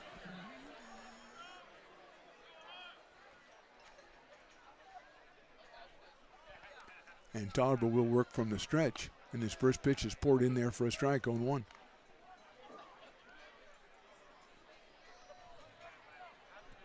Hudson Brown on deck. He'll follow, and then Andrew Sloan.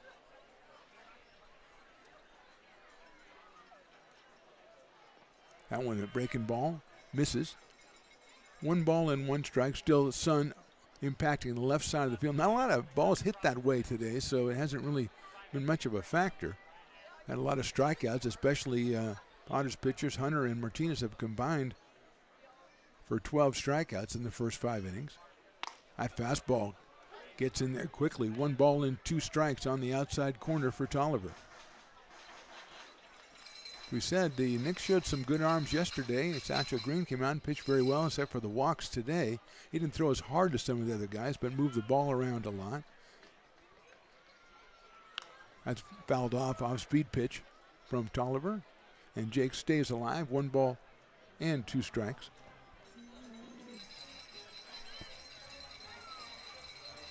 Day game tomorrow, 1:05 first pitch. These same 2 teams concluding the 3-game series. Then the Potters have a day off. Back on Tuesday for 2 for Tuesdays. That's chopped slowly out toward shortstop. Chavastari is going to pick it up. He throws it across the diamond and gets him by a half a step. That's an excellent play by Max Chavastari at shortstop. He came on and looked like perhaps Nazario was going to cut him off, but Max came in and threw on the run. Got over to first. Handy moving down the line pretty well, but he was out by a half a step or so. 1 out in Hudson Brown, who's walked and grounded into a double play. Come up to the plate. Hudson out of the University of Kentucky, red shirt this year. Coming out early as his teammates will be involved in the regional action in the NCAA tournament starting next week. Left-handed hitter against the right-hander Marcus Tolliver. There's one outside for a ball. 1 ball and no strikes with Andrew Sloan to follow, then Brett Griffiths. Potters trying to get something going here in the bottom of the 5th. So far the pitching has been supreme in this from both sides. That one on the outside corner for a strike. Willie Preston goes, oh, and he's seen a lot of baseball, so you know you've got to give a lot of credence to that. But so far the umpire's been pretty right on. Or right on. I don't want to say right on. That makes me, sound like I'm trying to revisit my youth. That's a nice-looking fastball in there for a strike. 1 ball and 2 strikes on Hudson Brown. I don't know that Hudson actually agreed with my assessment there, but nonetheless, it's 1 ball and 2 strikes. Fan walking up with the Giants hat on. Now another Giant sweatshirt. They've won 2 in a row, I think. I think they won again today. That's fouled out of play. Beat the Mets. So, he's got to be feeling good. There are times where, during the season, men maybe weren't going to wear the Giants hat out. But it's not a bad couple of games.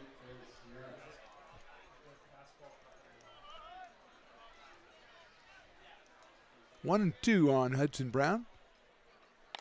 Fastball. Deceptively fast as Tolliver, very methodical in his delivery. Almost slow in his delivery, and the ball just jumps out of his hands, but he missed that one outside. 2 balls and 2 strikes.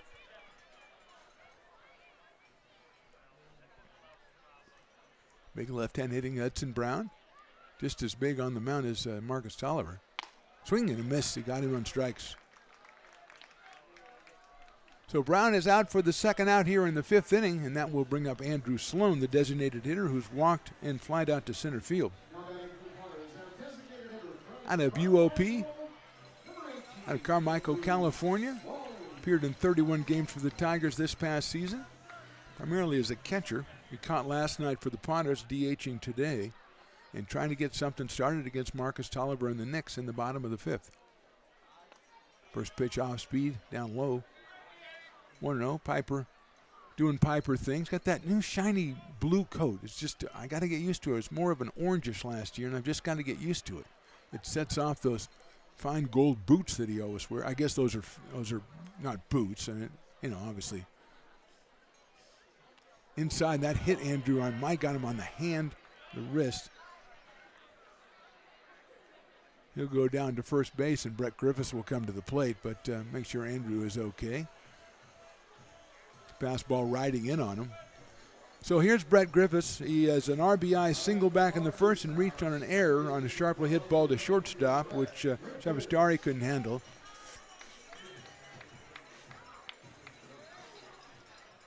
And he is up here with 2 outs and 1 on in the bottom of the 5th. Check out on first base, and Sloan is back. Wyatt Balke to follow. Good to see Wyatt back in there. He took a ball off the hand the last time he was up trying to bunt.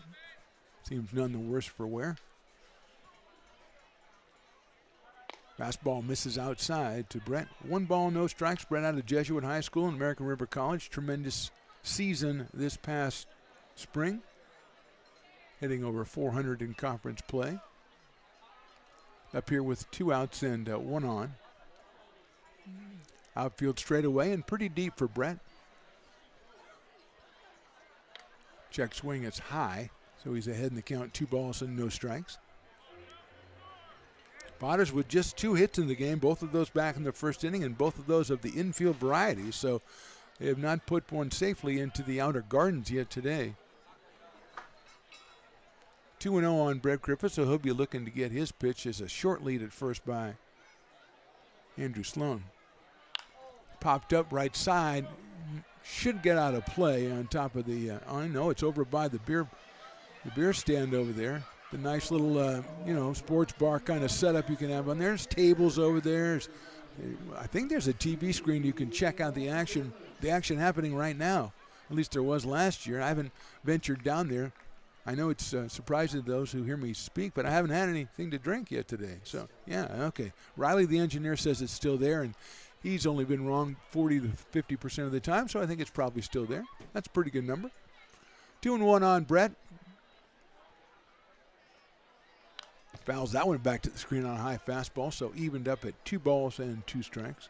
Actually, it's a great deal down there. You go down there, you get a brew. We got a nice selection of brews down there. You sit down, you can sit at the little table there and watch the game on the screen, then return to the action when you're ready. You can take a break from actually being at the game to be at the game and watch the game. It's a confusing thing, but it's a lot of fun.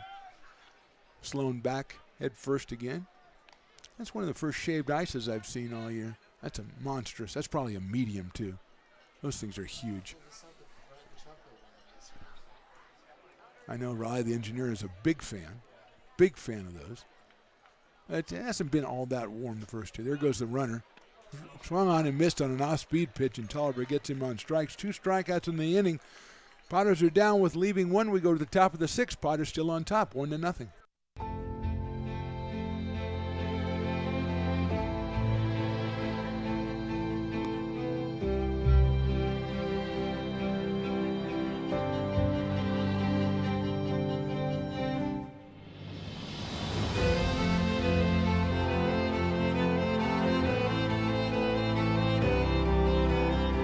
Situated on the corner of Lincoln Boulevard and 5th Street, this iconic building has been the home to several hotels over the decades, the most famous and longest-running of which was the Lincoln Inn.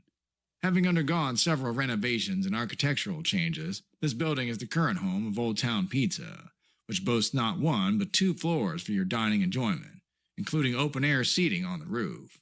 Stop in for a slice today. Or stop by the Lincoln Museum to see the 300-pound cash register that used to adorn the front desk of the Lincoln Inn. For more great history, visit the Lincoln Area Archives Museum and, by appointment only, take their free walking tour of historic downtown Lincoln.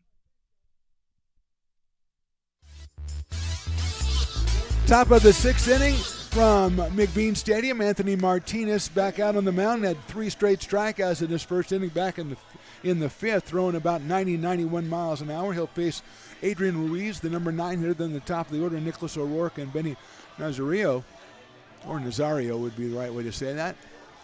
I thought I tried a different way. Oh, Piper's got the dance contest going, and it is tremendous. I tell you, Piper, you say a lot about Piper, whether he's a good runner, whether he's a good dresser, whatever. He knows how to run a dance contest, and he's got, I would say, a dozen youngsters out there, and a lot of people taking video and stuff, and he's bringing it down. Tremendous job by Piper, the peacock, the best peacock in the business. I think I could say that, because it doesn't cost you $8.99 to watch him every single month. Adrian Ruiz, who grounded to shortstop back in the 3rd inning, he is 0 for 1. Out of Hollister High School, headed for Sonoma State University. I've got to give a little round of applause to those kids in the dance contest. I don't know who won, actually. It was a really good contest.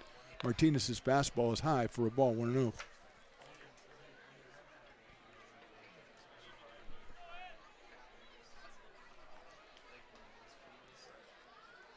That one is inside, and it looks like this is actually Max Garcia, who was batting for Adrian Ruiz.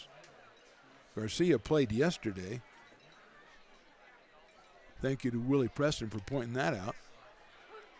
Garcia takes a strike. It's 1 ball and 2 strikes. Max last night was 0 for 4, made some excellent plays at second base.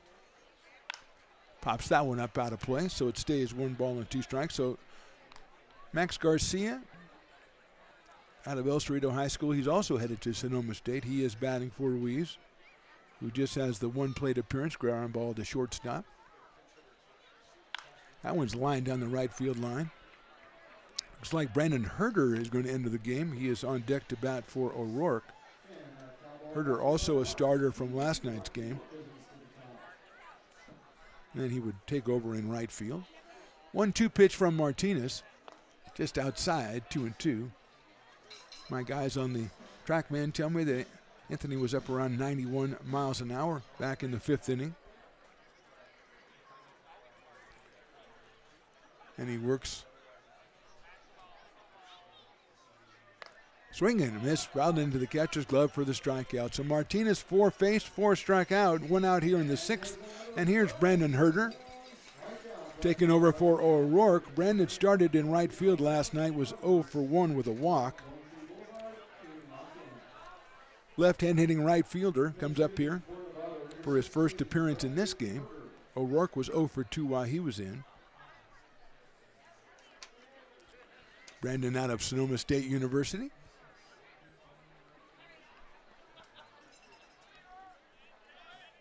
One out here in the top of the 6th inning. Very nice evening out here at McBean Stadium. Supposed to be a little bit warmer tomorrow, and the game will start. It's a 1:05 start. A reminder, down our network, that's a fastball misses. That tomorrow's game will a 1:05 start, so we'll go live around 12:45 with your pregame music and set the scene. Jack swinging, that one's right in there for a strike, 1-1. And then again, when we play the opening, we'll have that peacock screeching, but don't be alarmed. It's okay, it's just a regular peacock noise. Breaking ball just misses high, 2-1.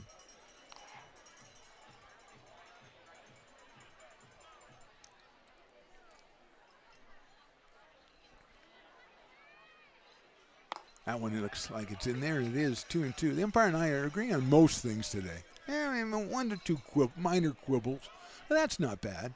You get to 6th inning, only have 1 or 2 minor quibbles. Of course, that could change. 2-2 coming up to Brandon Herder. And his strike 3 call right in there. And that is 5 batters and 5 strikeouts for Anthony Martinez. And with 2 outs, Benny Nazario, College of Marin infielder, who is 1 for 2 in this one against Hunter. He had the first hit of the game for the Knicks back in the 4th inning. Line drive right back up the middle. He grounded to second his first time up. He takes that one outside, so it's 1-0. Potter's pitchers have struck out 6 straight now over the past inning and 2/3. Swing and a miss on that one. Zario even in the count, 1 ball and a 1 strike. Benny 2 for 4 in last night's game. Couple singles, couple of flyouts against 2 Potter's pitchers. That one just misses the outside corner. Jackson Halverson and Micah Marquez were the 2 pitchers last night for the Potters, combined for a 6-hitter, struck out 7 in the 6-2 win. Look out, that's inside. I think that hit him on the hand, and that's going to hurt. So Benny's going to get to go down to first base, but I think that's scant consolation, as he's going to take a second to chat with Max Savastari, the on-deck hitter, just about life and things that are going on and what to stream and everything, and then go down to first base, so hopefully he is okay. That one just kind of riding in on Martinez, as we said, throwing about 90 miles an hour, it rides in on you. That's going to sting a little bit. So here's Sabastari. Max has struck out twice, 0 for 2, was 1 for 2 with an RBI in last night's game. Right-hand hitting shortstop. Let's see if Nazario, who is stole a base yesterday, there he goes. Strike down the middle. The throw's going to be on a hop to second, cut off by Logan Bruschi, but it is a stolen base clean by Nazario, and he is at second base in scoring position. Second stolen base of the series for Benny, and Sabastari took that one right down the middle, so it's 0-1 on Max.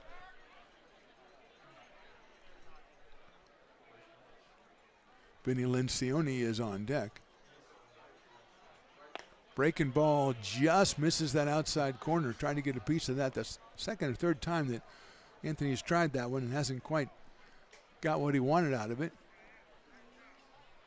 1 ball, 1 strike. Nazario leads at second.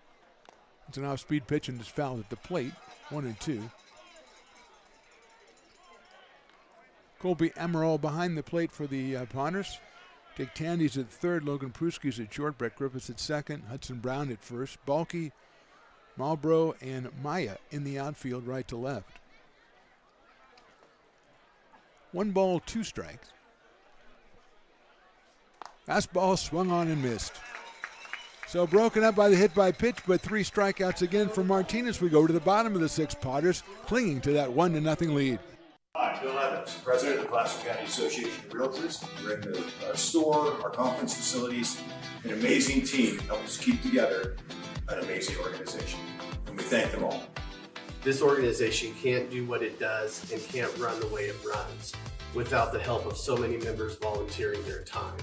The success of the Placer County Association of Realtors is largely dependent on our active volunteer members to help our organization and industry. The work of our committees greatly impacts our ability to champion efforts across the board and giving back to the Placer County community wherever we can. Like all service organizations, I wanted to serve. And getting involved with the affiliate committee was the perfect way to do that. I love being able to serve my community with my business friends and other leaders and give back to those who are in need. Back to the action at McBean Stadium. It is one of the tried and true delights. It is the bat spinning contest. They have to spin around a bat 7 times and then run and touch Piper. And they he made it. What a competitor. He made it to Piper, then took a tumble. And that's the way you run a contest. You get 2 grown-up guys out there making fools of themselves. You get them all dizzy, and you let them run. Now, usually I really like it when somebody lurches to the left and ends up on the field of play. That did not happen in this one, but I have high hopes for this season that will happen. Now, it happened like 3 times last year, and it was fantastic. Marcus Tolliver back out on the hill for the Novato Knicks. He was very impressive during his 1 inning. He gave up, hit a batter, but struck out 2. Was sitting about 85 to 88 miles an hour, and with that deceptive delivery, it seemed a little bit quicker than that. He'll face Wyatt Balky, Ricky Maya, and Colby Almiral as the Potters, who have just 2 hits in the game and none since the first inning, had just 5 last night. So that's 7 hits over their first 13 innings at the plate. And they're looking to ignite something here. Wyatt Balky, who's flied to right and lined back to the pitcher, is 0 for 2, and he is up here against Marcus Tolliver.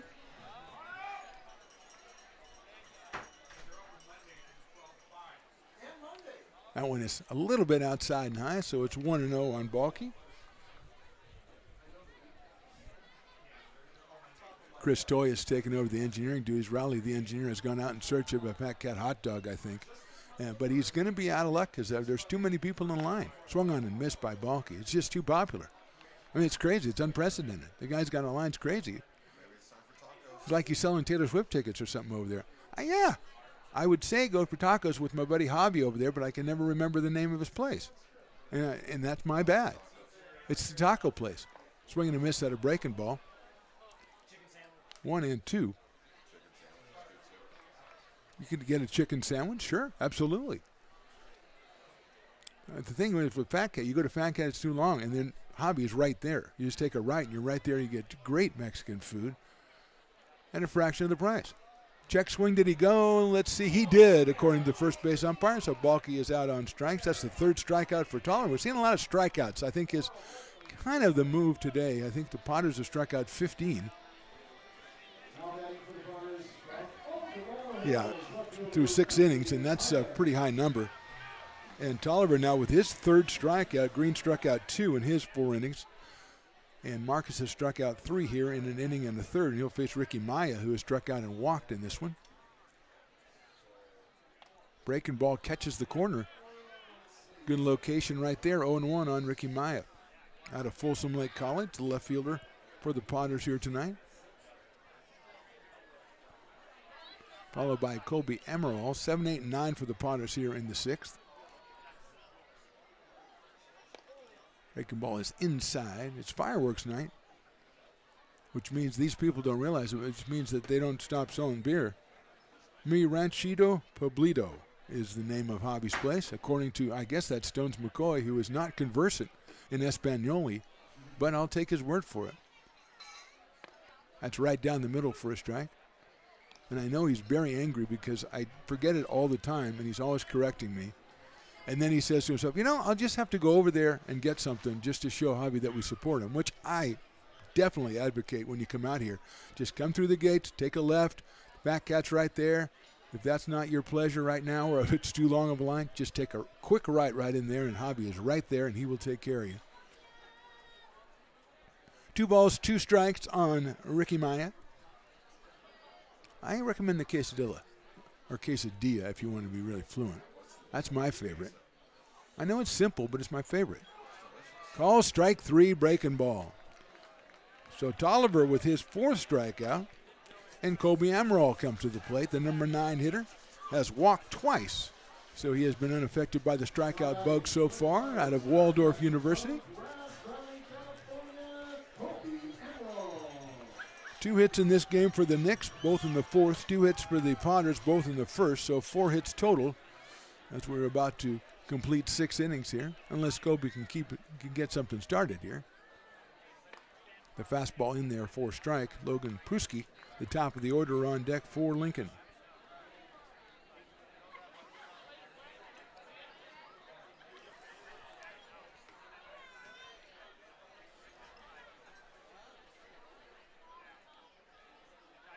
Kobe takes high, evens the count up at 1 ball and 1 strike. Tomorrow, Sunday, Military Appreciation Day, Brews. So come out and enjoy that on Tuesday. Outside for a ball.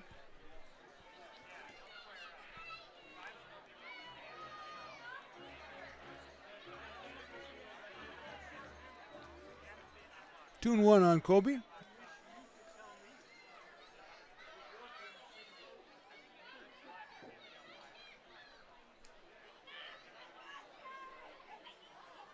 That fastball catches the corner.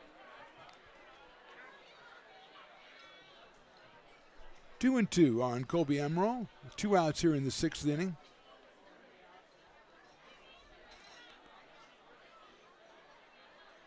It's the Menlo legacy coming in on Tuesday. Misses outside for a ball. Then a day off. The Bay Area Anchors are in on Thursday. Legacy again on Friday. Alpha Prime on Saturday and Sunday. So busy schedule next week. Come on out and check it out. 6:35 for the night games, 105 for the weekend game, 6:05 for fireworks night, ball 4. So Amaral gets his 3rd straight base on balls. So he has been the offensive star for the Potters here today so far. It'll bring up Logan Pruski. Pruski has walked twice and struck out. Willie tells me that Logan is from Reno, Nevada. He goes to Folsom, or went to Folsom Lake College, where he had a season over 300 this year for the Falcons. He was 1 for 5 with an RBI last night. He's got Amaral down at first base and 2 outs here in the 6th. They're going to throw over to first base. Colby gets back. Jaden Pickowitz over at first base for the Knicks. Quincy Marlboro on deck for the Potters. That is a little bit too high with the breaking ball. 1 ball and no strikes. Potters with 1 run in the bottom of the 1st. That has been our scoring so far today, as both pitchers, or both teams, have showcased a pair of pitchers, and they, with the possible exception of Satchel Green, who started for the Knicks, they have been showcasing the strikeout. Right down the middle in there for a strike. Evens it up 1 ball and 1 strike. Caden Hunter struck out 9 in his 4 innings. Anthony Martinez has struck out 6 in his 2 innings, and except for a hit by pitch, that's all he's done is strike batters out. Amaral takes it down low, Pruski, and the ball gets away from Cody Guy, and Colby Amaral will go down to second base. He is in scoring position now for Logan Pruski, who's ahead in the count, 2 balls and 1 strike.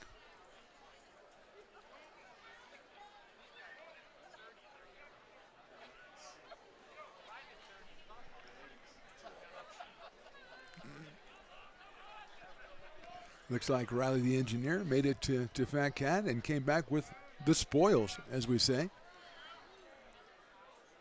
High for a ball, so it's 3-1 now on Logan, who picked up a walk back in the second inning and also picked up a walk in the fourth inning after striking out in the first. So he is 0 for 1, but has been on base twice and perhaps a pitch away from being on base one more time. Amaral out at second base.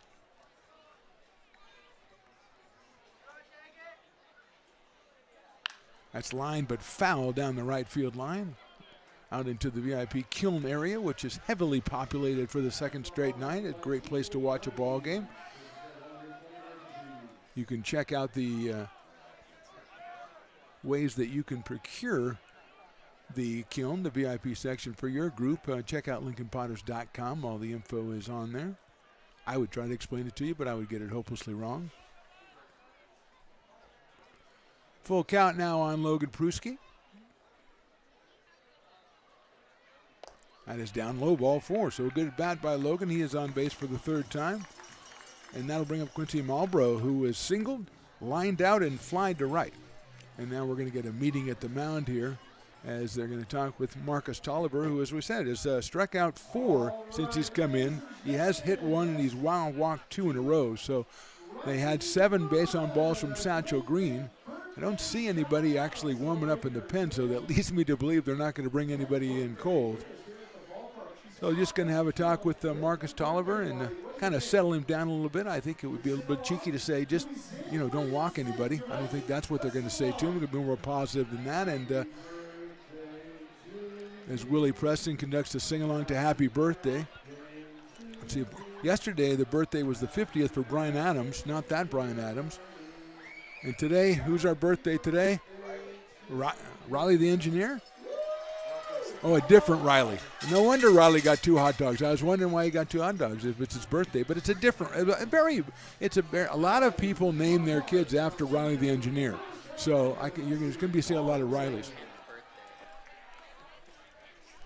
All of a sudden he appears at my right side and just freaks me out there as he's got one of his 17 hot dogs. What are we putting on that thing? It's just ketchup on. Excuse me, fans. As I go. Does Bill know that you put ketchup on his hot dogs? Does he know? The guy who runs the show over there. Does he know that you put ketchup on his hot dogs? Oh, he looked the other way while you applied it. I'm going to go over and take all the ketchup off the table over there. Oh, I don't want to hear that. There's a fastball in there for a strike.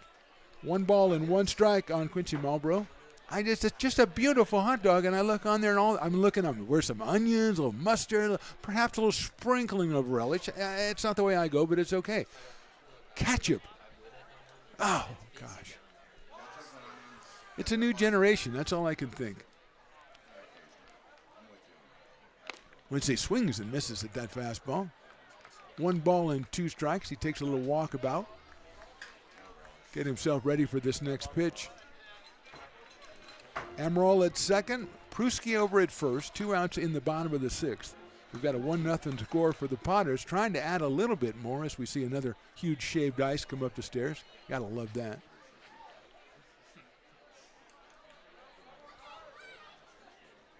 Amaral, good lead off second. Down in the dirt, nice block by Guy, can't find it, then he does.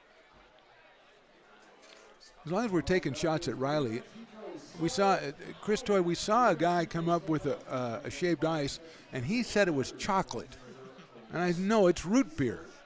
And he's like, no, and that was yesterday, and today he says to me, I really think that one was chocolate. And then he went and put ketchup on his hot dog. So, I don't know. Yeah, he should be on Food Network with that palate. That's outside. And that's a nice block by Guy, but Emerald's going to take off anyway, and he will get to third on the wild pitch. Good base running by Colby Emerald. Puts him in 90 feet away. 2 balls and 2 strikes on Malbrough. I mean, chocolate.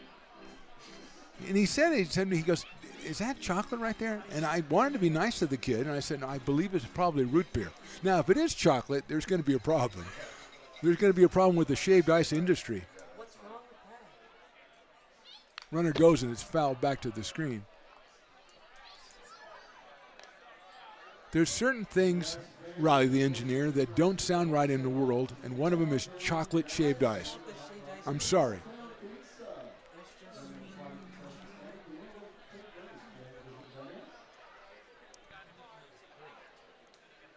Tolliver's got Pruski over at first. He's got Amaral at third. Pruski took off on that last pitch. Was fouled back by Quincy. There he goes again. That's high and inside. I think that might hit him, and he's on first base.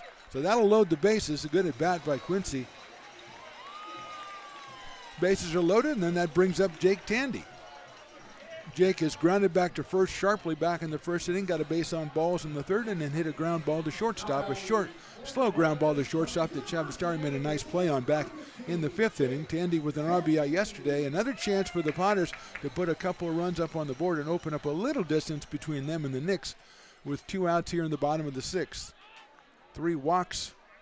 That makes 10 walks, or 11 walks given up by the Knicks. But that first pitch is right down the middle for a strike from Tolliver.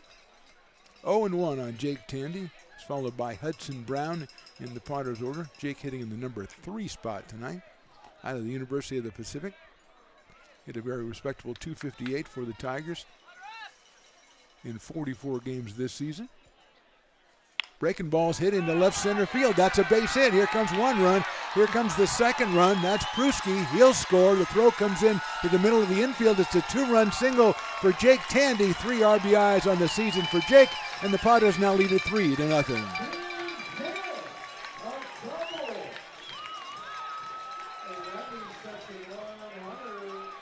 So Tandy comes through, drops that one into left center field, no man's land. He came in, he advanced to second as the throw went into the infield. Marlboro is over at third, and that'll bring up Hudson Brown. Just the third hit of the game for the Potters, but the walks come back to bite the Knicks. And here's Hudson Brown, who struck out, walked, and then into a double play. Watches that one sail high and outside for a ball. 1-0 to Hudson out of University of Kentucky. Down the grounds of Potter legend Nolan McCarthy, who was a tremendous Potter when he played here out of Kalamazoo, Michigan. Breaking ball, nice block by Cody Guy behind the plate, probably saved another run, as it's 2-0 now on Hudson Brown.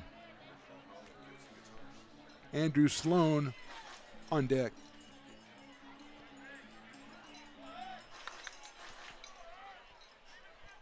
Ketchup on a hot dog. Huh.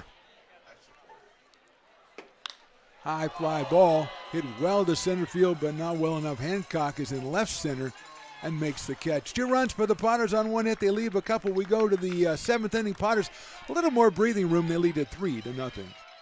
I'm Bill Spear, North Valley president of 5 Star Bank. In a time when business can feel so uncertain, we're here for you every step of the way. I know they have a lot of bells and whistles within their bank, but just the relationship piece here locally on the business side is huge for us. 5 Star treats us like we're number 1. They're right there with suggestions, with help.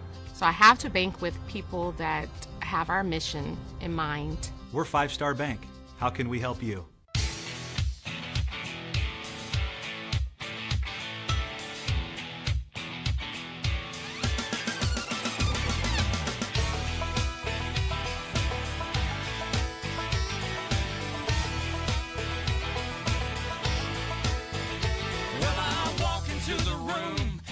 Out $100 bills, and it kills and it thrills like the horns on my Silverado grill. And I buy the bar double round. Top of the seventh inning, Potters grab 2 more runs, so they now lead at 3-0. Vinny Lencioni, then Jaden Pickowitz and Cody Guy, the first 3 hitters, 4, 5, and 6 against Anthony Martinez, who's been very good in the 2 innings he pitched. He has struck out 6. He just hit a batter, the only base runner allowed. Caden Hunter, lest we forget, the first 4 innings were his, 2 hits and 9 strikeouts from Caden Hunter. So Hunter and Martinez combined through 6 innings have given up just the 2 hits. They've struck out 15. And they currently have a 3-0 lead as Andrew Sloan throws it down to second base, and we are ready to go here in the top of the 7th. Chris Toy weighing in on the big ketchup on the hot dog debate. He says he's on the side of ketchup, but, and this, I stress this very much, he also mixes in mustard and onions. So it's not just ketchup. That's, I think, JK, just ketchup. So here's Lencioni. Benny takes a strike down the middle. He is flied to center and singled, hit the ball well twice. Looks like Bodie Joyner is on deck to bat for Pickowitz, which is going to be a problem for Willie because that's a dueling dogs batter. Line drive to shortstop, hooked out of the air by Logan Pruski. So Lencioni is out on a line drive to shortstop with one out here in the 7th inning. My guys give me the information. No, that is not. That is Pickowitz again. So my information I got was just erroneous from, I'm not going to say who it was, but let's just say he likes ketchup on hot dogs. So here's Pickowitz, who has struck out twice and got 50% off dueling dogs both times, as he is the dueling dogs batter. That is outside for a ball. Jaden out of Sonoma State University. 0 for 2 in last night's affair. And now we finally got some guys doing the dog noise. That was a good pitch on the outside corner, but the umpire did not see it that way, and we might have our first rift. 2-0 to Pickowitz. The dueling dogs batter, you're supposed to have yarping dogs, and now we finally got some. That's high up in the air. Center field, short center field. Griffiths is going out. He looks around and diving try out in center field, and the catch is made by the center fielder, Marlboro. Griffiths went back on it. He looked like he thought he was called off by Balky coming in from right field, but Quincy Marlboro comes in, makes a fabulous diving catch for the second out of the inning, and that'll bring up Cody Guy. So 2 outs. Cody Guy has struck out twice in this one. Right-handed hitting catcher out of Willamette University. So Lencioni lines out to short. A fly ball by Pickowitz is a little more exciting than it probably needed to be, but Marlboro with a tremendous catch. And the first pitch is outside to Cody Guy. 1 ball and no strikes. Top of the 7th inning, Potters with a 3-0 lead. Sails that fastball inside. Martinez, as we said, was hitting about 91 in his first inning of work. He is currently in his 3rd inning of work. Came on in the 5th inning. We do have some activity in the Potters pen now. That's a high fly ball left field line. Going over is the shortstop out into foul territory. Turning around and almost making the catch is Tandy. Jake turned himself, he went all the way into the bullpen area, which is a tough angle as the third baseman, and turned around all the way, got the glove on the ball, couldn't keep control. And so it'll be another try for Cody Guy. 2 balls and 1 strike.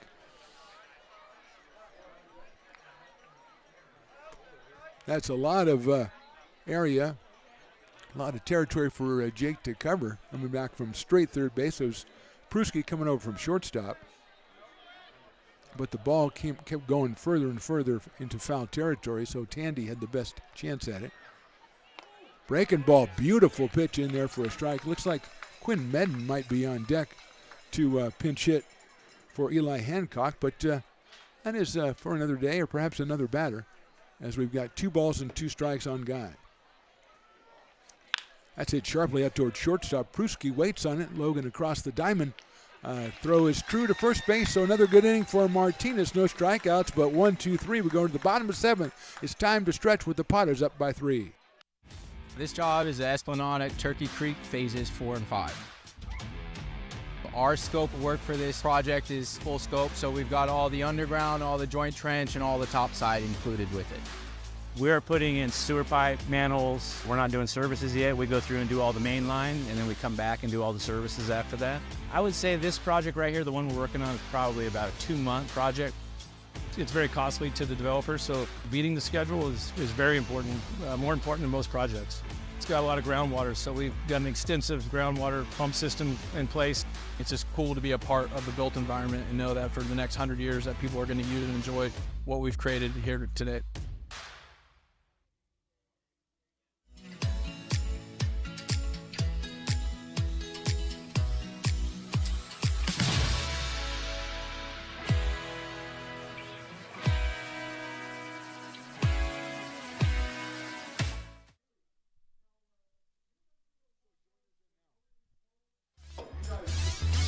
Bottom of the 7th inning, Potters on top 3-0. Looks like we've got a new pitcher. I was being told Bodie Joyner was going to be the next pitcher, not the next hitter, so Riley the engineer was right on top of things. So Bodie Joyner, right-handed pitcher out of Napa Valley College, takes over. He is the third pitcher on the day. Green went the first 4 innings, then Tolliver the next 2, and now Bodie Joyner, the right-hander. He'll face Andrew Sloan, then Brett Griffiths and Wyatt Balke. Tolliver went 2 innings, gave up just 1 hit, but he gave up 2 runs. He hit a batter and walked 3, and did strike out 4 in his 2 innings. So Bodie Joyner, the right-hander, comes in. He will take over the duties, getting his warm-up tosses in as another good pitching performance. Last night it was Halverson and Marquez for the Potters, and tonight so far it has been Caden Hunter and Anthony Martinez, who have combined to throw 7 Sterling innings. And it looks like we have Jake McCowan warming up for the Potters out in the bullpen, so he may be coming in to take the 8th inning over for your Lincoln Potters as Joyner continues his warm-up tosses. Bottom of the 7th inning, and now it's pretty much no sun. Everything under cover now, so left fielders are having no problems out there. Reminder, tomorrow the game 1:05, and if you can't come out, we're always available on YouTube, Stones Radio Networks, Lincoln Potters Baseball. We advise you to subscribe to those so you never miss a Potters game. Even if you don't know there's going to be one, they'll let you know so you can watch the Potters anytime they're in action. And as I said, they're in action at home 40 times this season. That's just number 2 of 40, including a whole bunch of games against the new Pacific Empire League with Healdsburg and Medford and the West Coast Kings and the Solano Mudcats and the Humboldt Aces as well. So it's going to be a fantastic season for the Potters out here at McBean Stadium. Come out and be a part of it, and if you're not a part of it that night, then stay home and watch it on YouTube. So here we go. Andrew Sloan, who has walked, flied to center, and been hit by a pitch. Coming up here, he'll be the first hitter against Bodie Joyner, who is finally ready to pitch.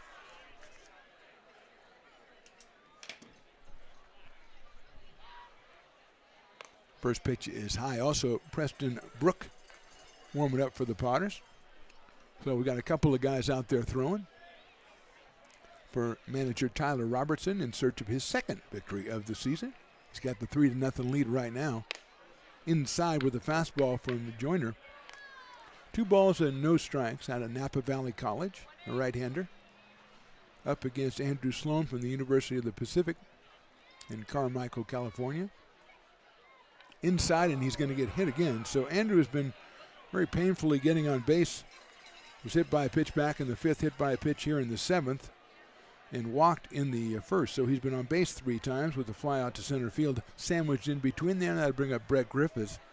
Brett has an RBI single back in the 1st, then reached on an error in the 4th, struck out in the 5th. So he is 1 for 3, 1 for 5 as a Potter with an RBI out of Jesuit High School and American River College.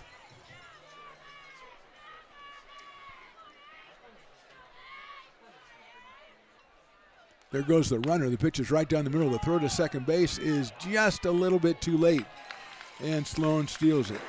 Good jump by Andrew Sloan. It was a fine throw by Cody Guy, but Sloan just got too big of a break, and he is now at second base. The pitch called a strike on Brett Griffiths, so he's down in the count 0-1. Wyatt Balke to follow Brett, and then Ricky Maya for the Potters. Joyner, the 3rd pitcher after Green and Tolliver for the Novato Knicks. Brett swings and misses. 0-2. Potters with just 3 hits tonight. 3 runs on 3 hits. They've been the beneficiary of 11 walks from walked or hit batters from the Knicks. Make it 12 after Sloan was hit by a pitch. Swung on and missed again. So Griffiths is down on strikes for the 2nd straight time. He is 1 for 4, and that'll bring up Wyatt Balke. Wyatt is flied to right. He's lined back to the pitcher and struck out, so he is 0 for 3. Balke had a pair of hits last night and a run batted in, and the Potters win. He's got Sloan out there in scoring position right now. Joyner with his first strikeout. Breaking ball swung on and missed. So he's found the groove after hitting Sloan with a strikeout of Griffiths. Now a 0-1 count to Wyatt Balke. Wyatt also from the American River College Beavers. Coach Jay out there doing a great job. Hopefully he'll come out and watch his guys and come up and say hey when he's out here at McBean Stadium. I would ignore him, of course, but he has to make the effort. 1 ball and 1 strike. We have a great time doing the American River College baseball, softball. We do it all here at Stones Radio Networks. Everything from soccer and water polo in the fall all the way through to baseball and softball in the spring. And it's a blast to do each and every one of those sports. Hit sharply out toward short, backhanded by Shabastari. He's got the runner off second. He throws back to try to get Sloan, and he makes the tag. Does he make the tag? Yes, that is Garcia making the tag out there at second. So Sloan puts both hands on his head. He says, I made a little bit of a mistake there. It's a good play by Max Shabastari, who made the catch and was looking to go to first, but then had Sloan right in front of him. It's a fielder's choice for Balke, who hit the ball hard again and is at first base now, but 2 outs. And Ricky Maya at the plate. 2 strikeouts and a walk for Ricky. Out in left field for the Potters in this one.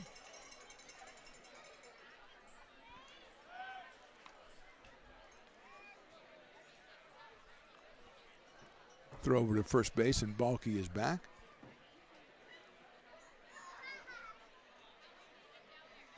So Shabastari at shortstop with another fine play. Good backhand. Fastball just misses. And Sloan caught off base. So Balke remains the only runner over at first with 2 outs now.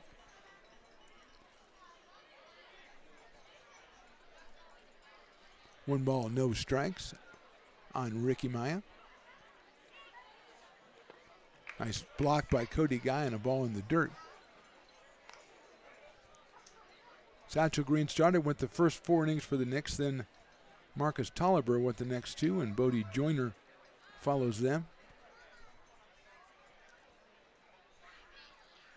Potters with 2 pitchers of their own, and it looks like they might be bringing in a third here in the 8th inning. That fastball is high and inside. Caden Hunter and Anthony Martinez, the first 2, and they have teamed up to be pretty darn impressive, just like Halverson was last night, and also Marquez. Quickly ball 4 on Maya. He walks for the second time in the game. It moves Wyatt Balke down to second, brings up Colby Amaral, who has walked all 3 times he's been at the plate. So he's just looking to make some contact and feel like he's done something here. We're going to have a pinch runner, number 30. I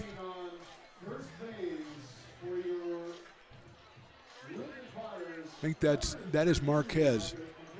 That's Micah Marquez, who pitched last night, comes in as a pinch runner in the 7th inning. So here's Amaral again.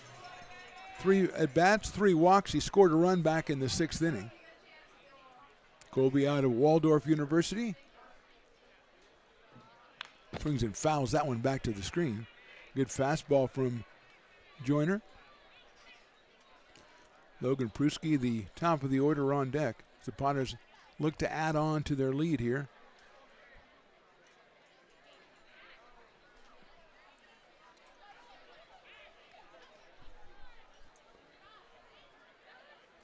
Colby 0 for 2 in last night's game.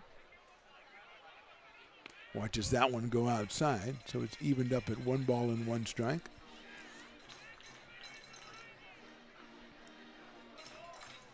Check out LincolnPotters.com for all tickets and information on all the promotions that I've so ably described to you tonight, including Pokemon Night on 5/31 and Pokemon/90s Night. The opportunities, the possibilities are endless on that one. Again, maybe it's just my interpretation, or it might be my promotion. If you're in your 90s, you get in free. I think it's a great idea. I mean, I would check the heat on that day before we come out, though. I do that myself, so I would suggest you do the same. Swung on and missed. So Joyner gets the second strikeout of the inning. Potters leave 2. We go to the 8th inning. They still lead this one 3-0.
Top of the 8th inning from McBean Stadium. Mark the Phantom Low with you.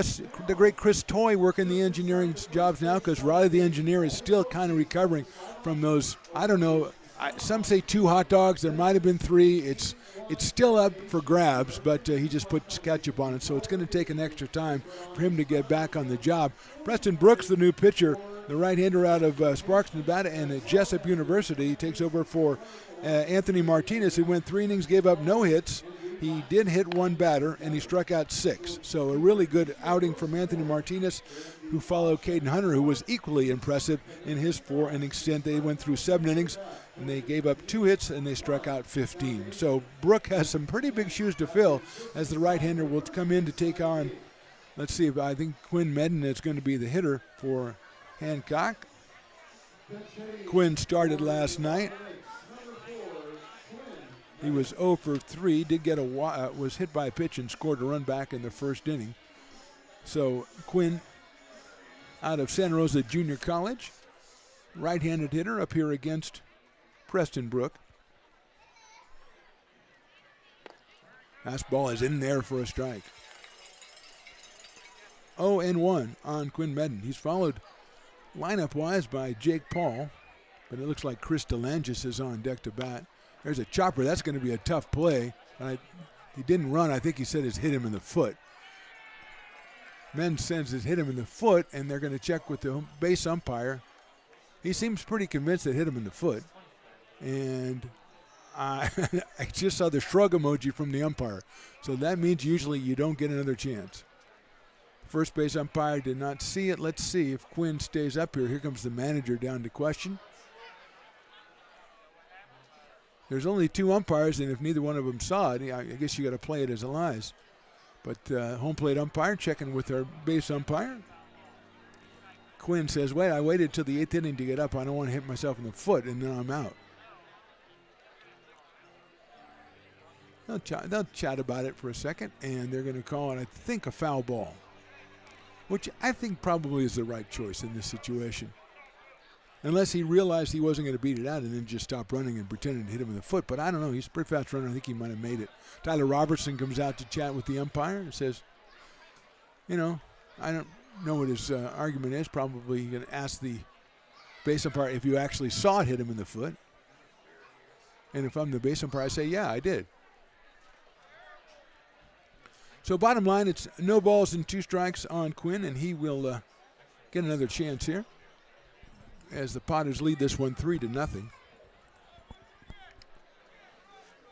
Wind up this series tomorrow, 1:05, Military Appreciation Day. Here's the 0-2. Fastball just misses the outside corner. See, now if he thought he wasn't telling the truth, he probably would have just rung him up on that one. But he didn't. So obviously everything's above board.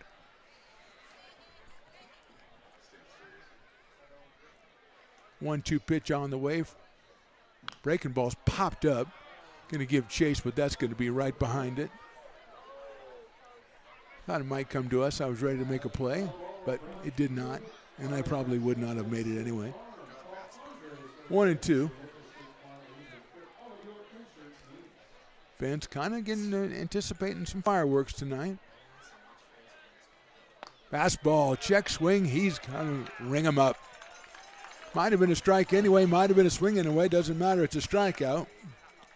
16th for Potter's pitchers tonight as Preston Brook puts himself in the book there along with Hunter and Martinez. And here is Jake Paul.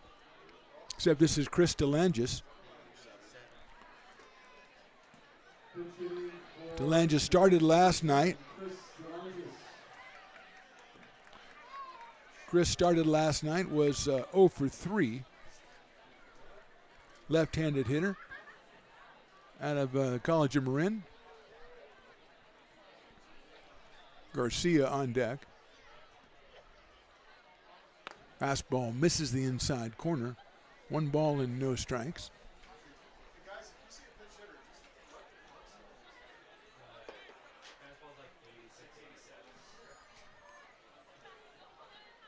Fastball looked pretty good, but missed the outside corner. Brook throwing at about 86 miles an hour so far as he just gets warmed up, but he's behind 2-0 to Chris DeLangis, the pinch hitter here in the 8th inning. That fastball's in there for a strike. 2 balls and 1 strike.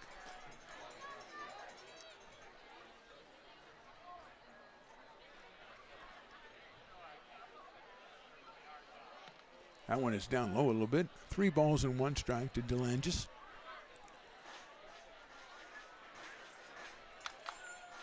Max Garcia, who came on for Adrian Ruiz back in the 6th inning, he is on deck in the number 9 spot for the Knicks. Fastball misses the outside corner, and DeLangis gets the base on balls.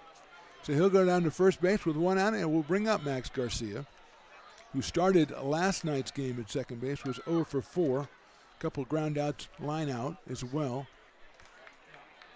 Out of El Cerrito High School, headed out to Sonoma State College. Brandon Herder on deck, the top of the order.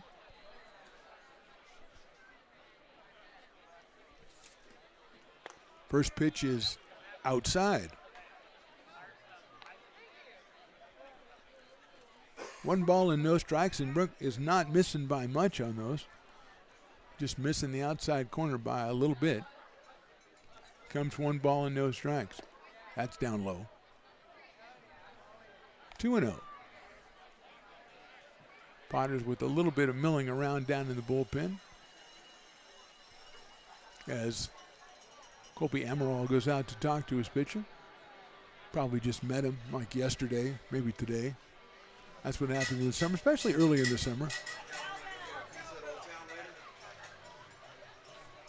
Yeah, he probably, as Chris Toy is probably right, he's probably asking, well, they've got, hey, Buffalo Wild Wings is bringing is catering the after dinner meal for the Potters tonight. So, and I don't think they have that big bull that's in the commercials. I don't think they bring that all the time. So the big, I guess it'd probably be a buffalo, wouldn't it? Yeah, I think that makes sense, marketing-wise.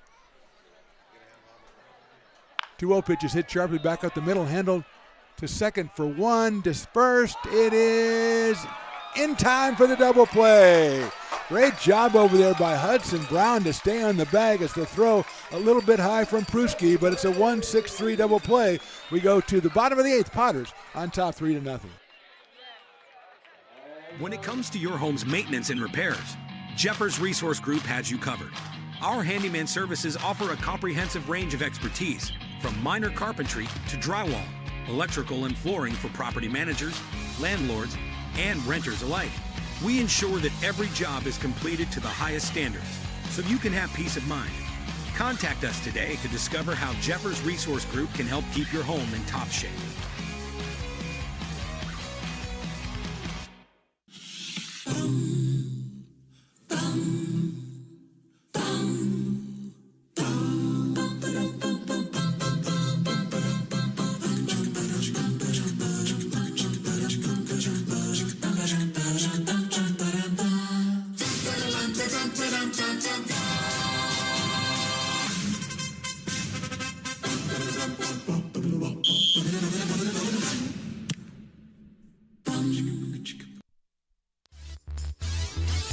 Beautiful double play to end the top of the 8th for the Potters. That was Preston thrown back to the shortstop. He had to double clutch and give time for Pruski to get there. Finally got there, and he gunned it over to first. Hudson Brown stays on the bag, and it's a 1-6-3 double play. I do love a Potters double play when they're in the field, that is, of course.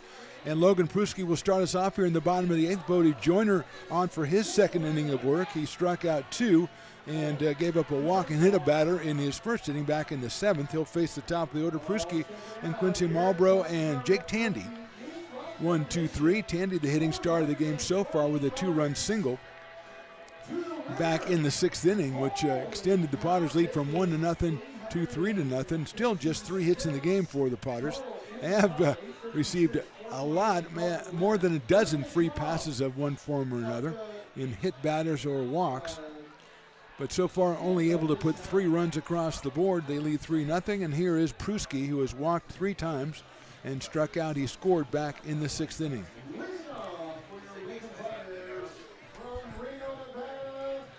Logan out of Folsom Lake College, playing out at short the first 2 games of this series against the Knicks for Tyler Robertson and the Potters. Joyner's first pitch misses for a ball, 1-0. 1:05 tomorrow, first pitch, and a day off on Monday. Then we're back on Tuesday, 6:35. Against the Menlo Legacy as that pitch misses. 2-0, then Wednesday is off, and then a big 4-game set against a couple of different teams over the weekend. So lots of action out here and lots of special occasions and promotions out here. Check out LincolnPotters.com and get all the info. 2-0 pitch. Hit sharply out towards shortstop. Travis Sterry gets it across the diamond to first base and gets him by a couple steps at first base. So Pruski is out 6-3, brings up Quincy Marlborough, who has singled, lined out, flied to right, and walked. So Quincy 1 for 3 today, scored a run back in the first inning. Jake Tandy moves out on deck for Lincoln.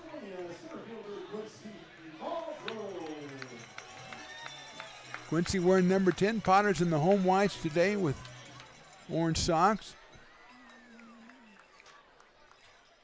A good look, a very clean look for the Potters. Tomorrow, Military Appreciation Day. I may wear my Stars and Stripes jersey tomorrow. Willie wore his today. Of course, he's got dozens and dozens of jerseys. He can wear. He could wear one every day of the week. He didn't care. He's Willie Preston. When you're Willie Preston, you just you do what you do. 1-0 pitch. Check swing didn't go. It's too high. 2-0. 2 balls, no strikes. Bottom of the 8th. Potters 3. Knicks nothing. Marlborough at the plate. Jake Tandy on deck. In the dirt, 3-0. Really, the only difference between the two teams today is that the Knicks pitchers have been impressive, but they've also issued a bunch of free passes, hit a couple of batters. Other than that, it's been virtually the same. A few more strikeouts on the Potters pitching staff, but still as effective. Ball 4. Second walk for Quincy today. He'll go down to first base. He does have a stolen base back in the first inning, and Jake Tandy, who grounded sharply the pitcher in the first, walked in the third, grounded out in the 5th, and then a 2-run single in the 6th. The big hit in this game, he dropped a line drive into left center field with the bases loaded. And Jake now with 3 runs batted in on the season for the Potters. Hudson Brown comes out on deck, the first baseman.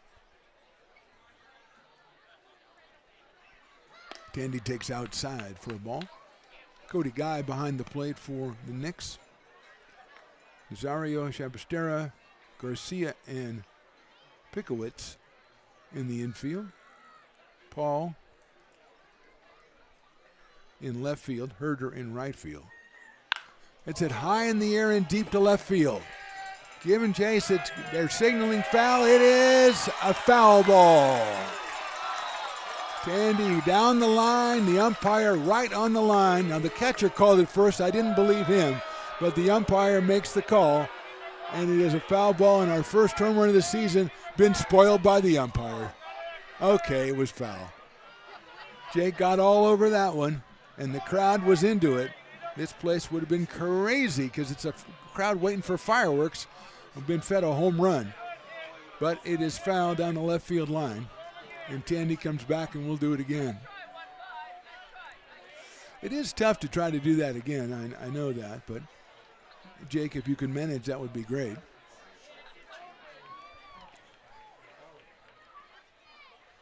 There goes the runner. The pitcher's line right back to the pitcher.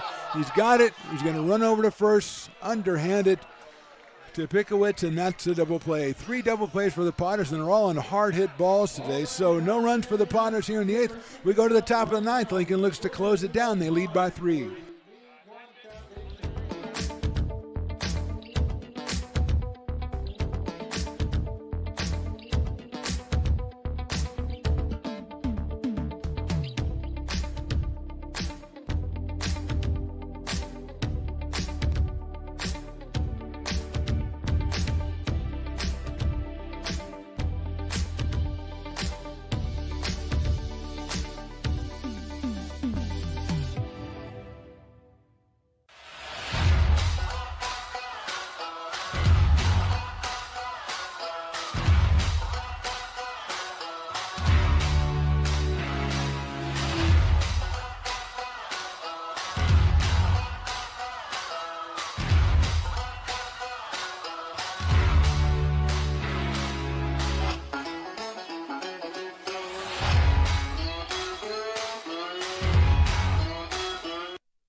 Top of the 9th inning, new pitcher for the Potters. It's the right-hander Eric Vassar. Comes out. He's going to try to close this one out. Hunter went 4 innings, gave up 2 hits, struck out 9. Then Martinez, 3 innings, struck out 6.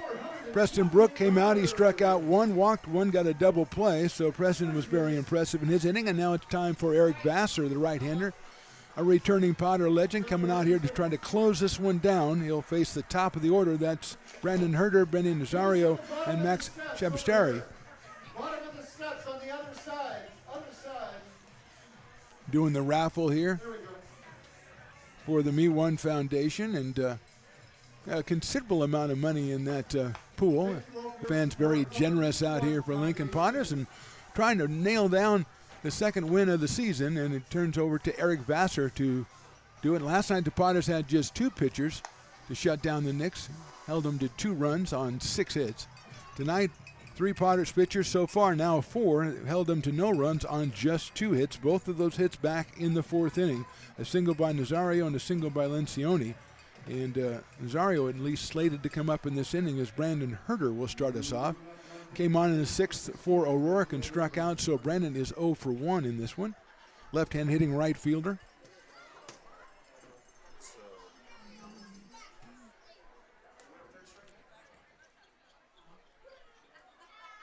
Fastball right down the middle from Vassar. 0-1 on Brandon Herter.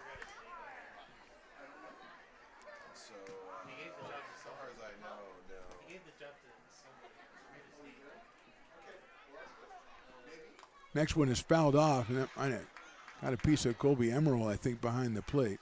So the umpire will do the gentlemanly thing and walk the new ball out to Eric Vassar while Colby collects himself. Quickly 0-2 on Brandon Herter. He's followed by Benny Nazario and Max Shabastari.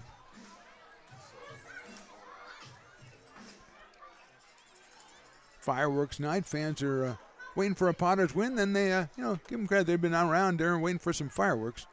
We got some during the national anthem. They look pretty good. 0-2 pitch. Fastball just misses. Vassar bringing it in pretty quickly out there, the right-hander.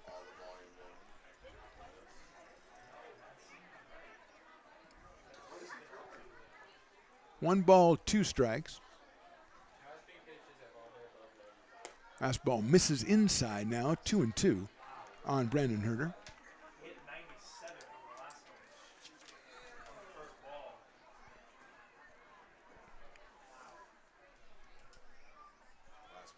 Two-two.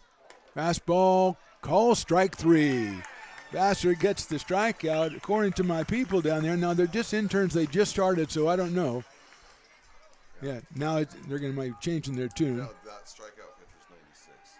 So that pitch, call strike 3, according to my people down there. Again, they're young people. They don't know. It clocked at 96 miles an hour from Eric Vassar. And each one of his fastballs has been at least 95, and that is a fastball, but it's high. Nazario has grounded to second. He's singled, been hit by a pitch, so Benny is 1 for 2. and has been on base twice. He was 2 for 4 yesterday. Vassar's fastball misses somewhere, so it's 2 balls and no strikes. That outside corner got a little bit smaller as the night went on.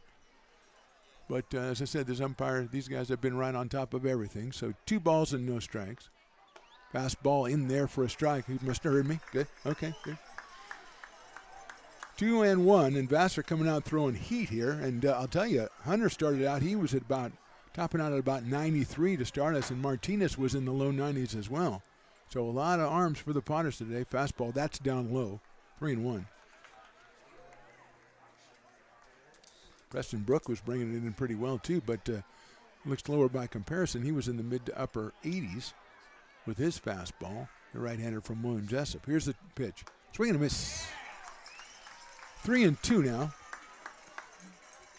Chavastari to follow. Vinny Lencioni, if anyone gets on base, he's hit the ball well a couple of times here today. 2-2 pitch, or 3-2 pitch, breaking ball, and he comes in high and inside, ball 4. So Vassar tried to change up on him a little bit, missed the strike zone, and Zario on base again, as Benny has been very impressive in the first 2 games of this series, getting on base now 5 times. He goes down to first, and here is Max Chavastari. The shortstop has struck out 3 times tonight. And the fastball from Vassar misses outside. Lencioni on deck.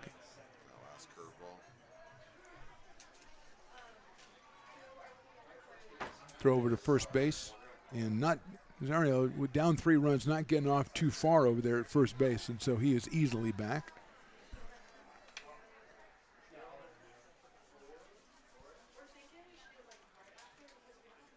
Fastball is inside.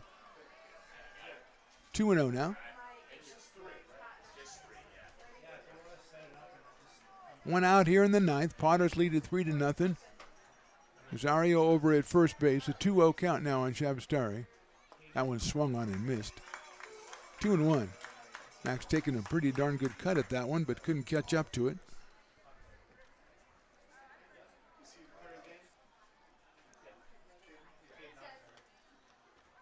Fastball misses outside, so it's 3 balls and 1 strike.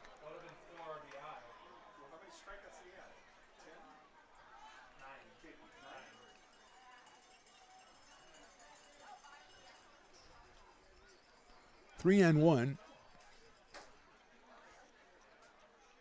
Swinging a foul at the plate, so it's 3 balls and 2 strikes. The strikeout of Herder, then the walk to Nasario, now 3 balls and 2 strikes on Max Chavastari. 9 strikeouts, 2 hits, I believe. Let me check. Yeah, no runs, 2 hits, 9 kills. 3 balls, 2 strikes. Check swing outside and low, ball 4.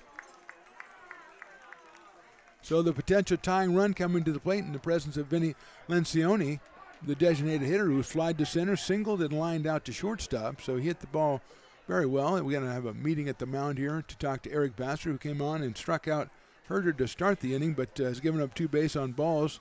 And not, some of those haven't missed by much, but still he's given up the 2 base on balls, and so he's going to get a little talk on the hill.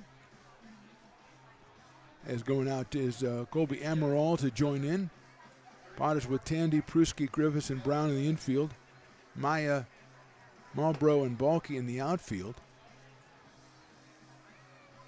And the hitter is Lencioni. Jaden Pickowitz is on deck.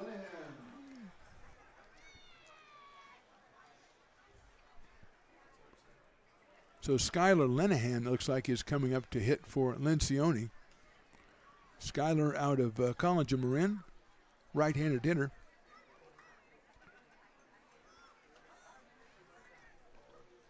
Vassar fastball swung on and missed. As that one was a little bit high, but Lenahan has been sitting there watching it, and he came up ready to swing, and it is 0-1. Fastball misses outside low. 1 ball and 1 strike. Potter fans getting into it. Now, they're not saying hey batter swing, but just the swing part of it. Trying to nail this one down for starting pitcher Caden Hunter. Fastball misses low. 2-1. Pickowitz on deck, the first baseman.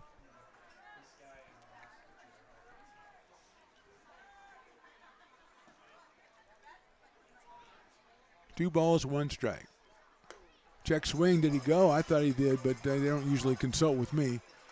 So it's 3 balls and 1 strike. Oh, they did consult the base umpire. He is in the middle of the infield, so it's really tough angle for him to make a call on that. But nevertheless, 3 balls and 1 strike.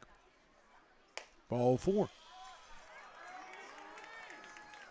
So a strikeout, now 3 straight base on balls, and the bases loaded for Pickowitz, who struck out twice and then flied to center field. So Dayton is 0 for 3. Went to Marlboro with a tremendous diving catch on his short fly to center field back in the 7th inning.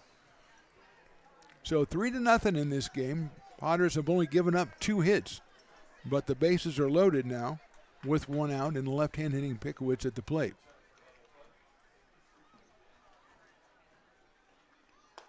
Fastball is in there for a strike. 0-1. Cody Guy, the number 6 hitter, on deck.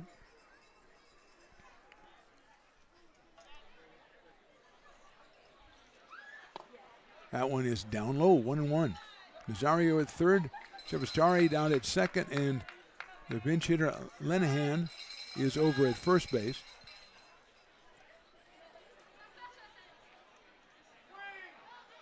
Fastball just a little bit too high. Nice check up there by Pickowitz. He had a thought about it, didn't go. 2-1. No activity as far as I can tell in the Potters bullpen. Fastball down low, ball 3.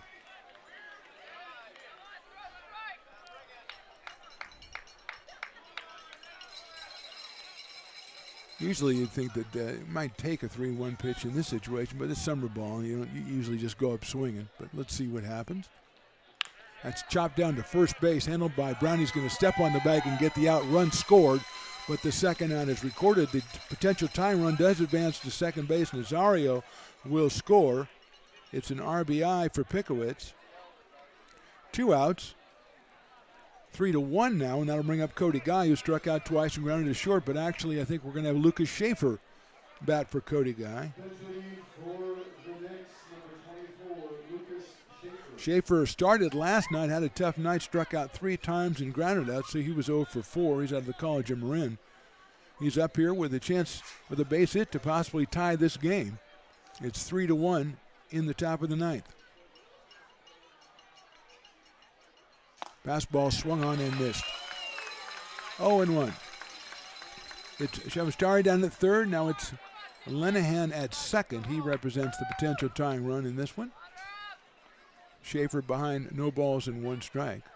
That goes all the way back to the backstop, but if you've been out here at McBean, you know that doesn't mean anything because the backstop, usually it comes right back to the catcher. So good job down to third base by Chevastari not to just take off. 1 ball and 1 strike on Schaefer. Quinn Medden, who came on for Hancock, is on deck. Fastball is inside corner, call strike 2. 1 ball and 2 strikes on Schaefer. The crowd on their feet. Willie Preston got them going. They're a fireworks crowd, so they want to see some action. 1-2 pitch. Overthrown, and a nice block right there by Colby Emerald. He saved that one. His batter kind of let that go at the last second. And it's 2 balls and 2 strikes. The fans in front of us, the people who got the free seats, she turns around and makes that face like, oh man, come on. I love fans like that. Welcome to Lincoln. Way to go. 2-2. We got cowbells working. We got everybody yelling. 2-2 pitch. Fastball is fouled out of play, and the crowd goes, oh. We're all excited. We saw this one. Oh. Schaefer trying to hang tough in there, which I think is a New Kids on the Block song, which is bad to make at this particular moment. The crowd, the noise is up, the people are up. 2-2 pitch. Outside, ball 3. If Schaefer reaches on deck, it's like we said, Quentin Nenton. 3 balls, 2 strikes, 2 outs, 2 on. Potters lead by 2. Trying for win number 2 in the second game of the season. 3-2 pitch. Inside corner, call strike 3. That's your ball game. Vassar comes through with the strikeout, his second of the inning, and the Potters win this one 3-1. They go to 2-0 on the season. We're not going to do a formal post game today because we got fireworks, so we got to go quick. But our post game wrap up brought to us by the Friends of McBean, working to get a new scoreboard out here at McBean Stadium. Potters come out with a great job, pitching wise, fantastic. They win it 3-1. They give up just 2 hits in the game. 4 pitchers run the show. It was Hunter, Martinez, and then Brook, and then Vassar. They win it. Jake Tandy came up with the big hit offensively, a 2-run single in the 6th inning to provide us a little bit of breathing room, which obviously we needed here in the 9th inning. So the final score, the Potters win at 3-1. Our Old Town Pizza player of the game, our starting pitcher, the winner, Caden Hunter, who went 4 innings in his debut, gave up just 2 hits and struck out 9. So congratulations to Caden Hunter. Thanks to Old Town Pizza for sponsoring. Thanks for our post wrap-up sponsor, the Friends of McBean. A reminder, we're back tomorrow for Game 3 of this series against the Knicks at 1:05. I'm Mark the Phantom Lowe here with Riley the Engineer and Mr. Chris Toy. We say thanks for watching. We'll talk to you next time.